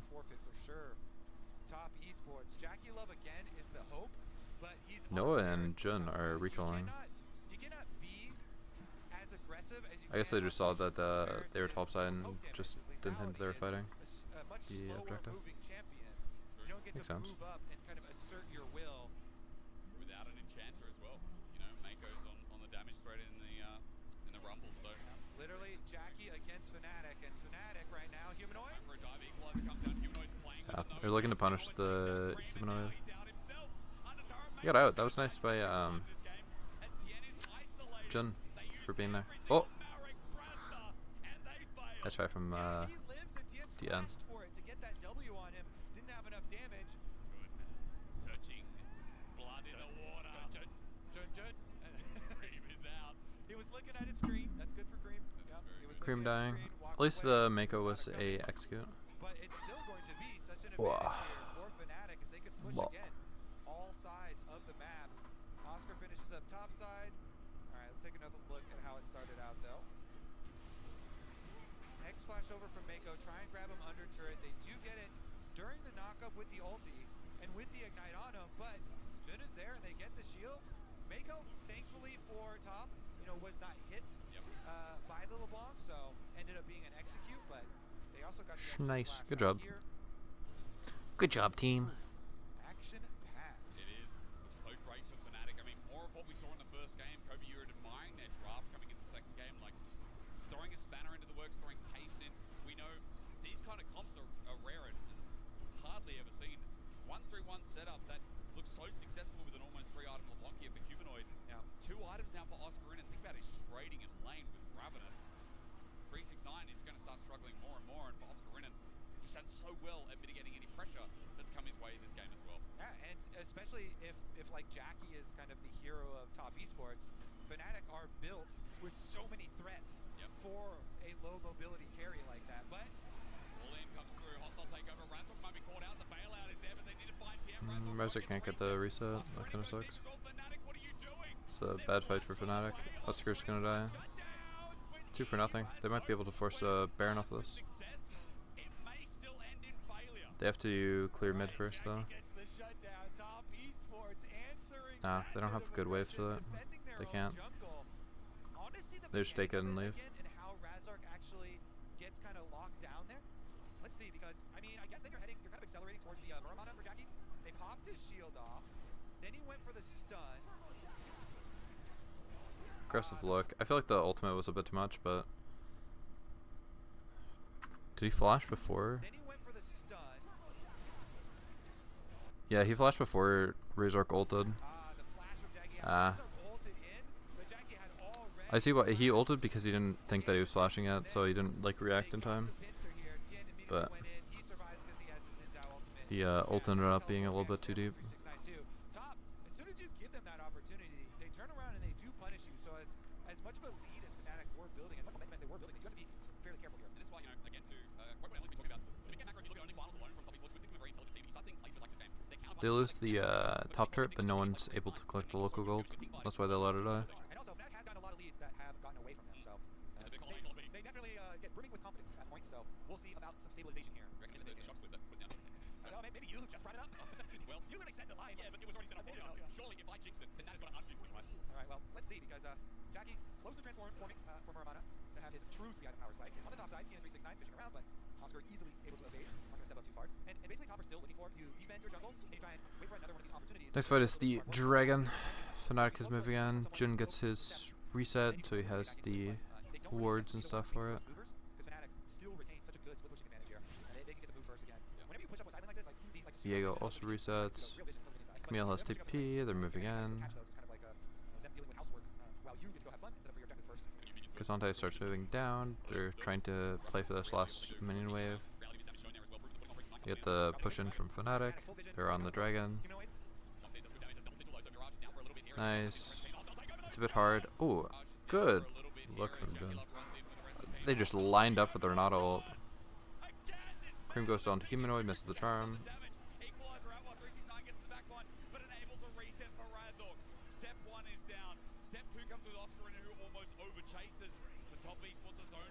It's hard for top esports to play now because Razork got a reset. If they team fight, then it's going to all rely on the CC from Renata, from Jun. Kind of imagining that dream Nice ult from that just crashes over the entire TS, and you can see in the aftermath, the couple of seconds after it, Or the Jun, kind of desync specifically. TS, because then you have 369 goes in and the Rumble ult goes down, but the rest of the team kind of backing up. Look at this. Humanoid backed out of the brush. Jun stays in. He gets a massive Oh, such a play. good ult by And then even with Jun. Tien popping up his ulti there and them trying to go backwards, 369 in, so they get over the other side of the Rumble ultimate. Fnatic with that kill, grab the dragon. That will be sole point for them. Oh, they died. They all dodged the mist wraith. Jun's about to get caught because of that. He has flash. Oh, the TP instant. Bro, good committal. Rumble has no flash. They just go on Rumble. Nice. Okay, now they go into Baron potentially. They try and chase out Cream. They get the global red. Oh, they're going on to Cream with the the Camille ult. Nice, nice, nice. Now Razork's gonna take this, probably ult over the wall and start Baron. Yeah, yeah. by Ja. himself. He's got his finger on the flash, ready, knowing that there's a huge possibility there in the brush. Nice. He does flash back, he hits the head. Meal is so huge right now. They have 3 items probably in base. Like, looks like they're building probably Stairs Gauge or something. Gonna be so big in these team fights. Pushing like another wave and then backing. Or they like throwing at the turret. Jun knows.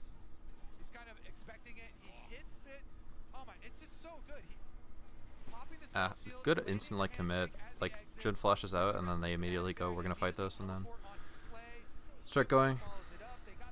Good job from Humanoid as well, like the flash WE. Fnatic's just brought their A game to the tournament. It's just nice to watch. Then Jun as well stepping up to the spotlight. Noah's had a bit of a quiet one because of the laning phase, but you've still got that Renata, and the value's there. So much more over Mako's Rumble that is 2 levels behind it. Yeah, it's okay for right now because, like you're saying, Jun, Humanoid, Oscar, stepping up huge, Razork as well. Now all that's left with this Baron buff to close in on all 3 lanes. Humanoid working the last minion wave towards mid, while this 3 squad down here with the double stacked up cannons doesn't have to get anything risky. They don't have to get fancy at all. You said, but Mako's going to make it a little bit fancy in the top side with the all-out being burned as well. But Oscar in it may be able to 1v2 this. He's got Is Oscar getting threatened? and the uppercut makes it big again. The Sterek shield comes Oh, he gets the. Oh my god, he's about to double kill. He just 2v1'd and the. Oh my god. double solo kills. Yeah, this is what I'm talking about. Like, he has 3 items now. He's like, has Baron buff. He's so uncontestable. Bruh. This is so nice. This is a good game by Fnatic. Almost blinding Cream. The Berserk ends up hitting on the tippy tip as Cream jumps on in. The end of the Spear Rush doing nothing though, and Noah finally having some action flashes and finds it. Ooh, nice final auto from Noah. Individual outplays as Jackie is left isolated, and it's another kill going over to Oscar. 22 to They have the wave top lane. They're just gonna end. and just like game 1, but in reverse. The only one up is Tien and Mako. Mako has no R. Play fast. Against the Baron minion team, like they're siege and end. And when this team come to the table with Jun taking control, look at what they achieved. A double knockup with a phase call. A double. Alright, just hit the Nexus, guys. setup here for the Camille yet again. Hey guys, just yeah, you can kill 269. Just hit the Nexus, please. Guys, can we hit the Nexus, please? Guys, please. Please don't throw the game. Nice. That was a nice series. I enjoyed that. I mean, obviously there's 1 game left, but I think I'm gonna leave that for tomorrow. I'm like falling asleep in my chair. That says a lot that I'm like this tired and like the series was that interesting. That's like, man, if I'm falling asleep with this caliber game, like imagine if this next one's a snooze fest. I'm literally just gonna fall asleep in my chair. At least this is the advantage of watching the VODs as well. Like I can literally just go, hey, I'm tired. I'll watch the rest tomorrow. We got how far behind are we?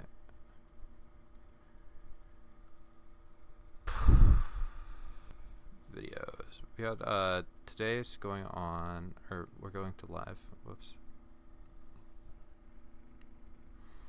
Yeah, we're in here. So we're two series plus this. Let's look at the schedule. Heads up, there's gonna be spoilers.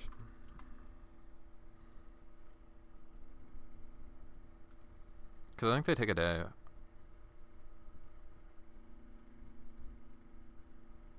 Yeah, they take Monday off. So we'll stream on Monday and then we'll be completely caught up and just we'll be a day behind, basically.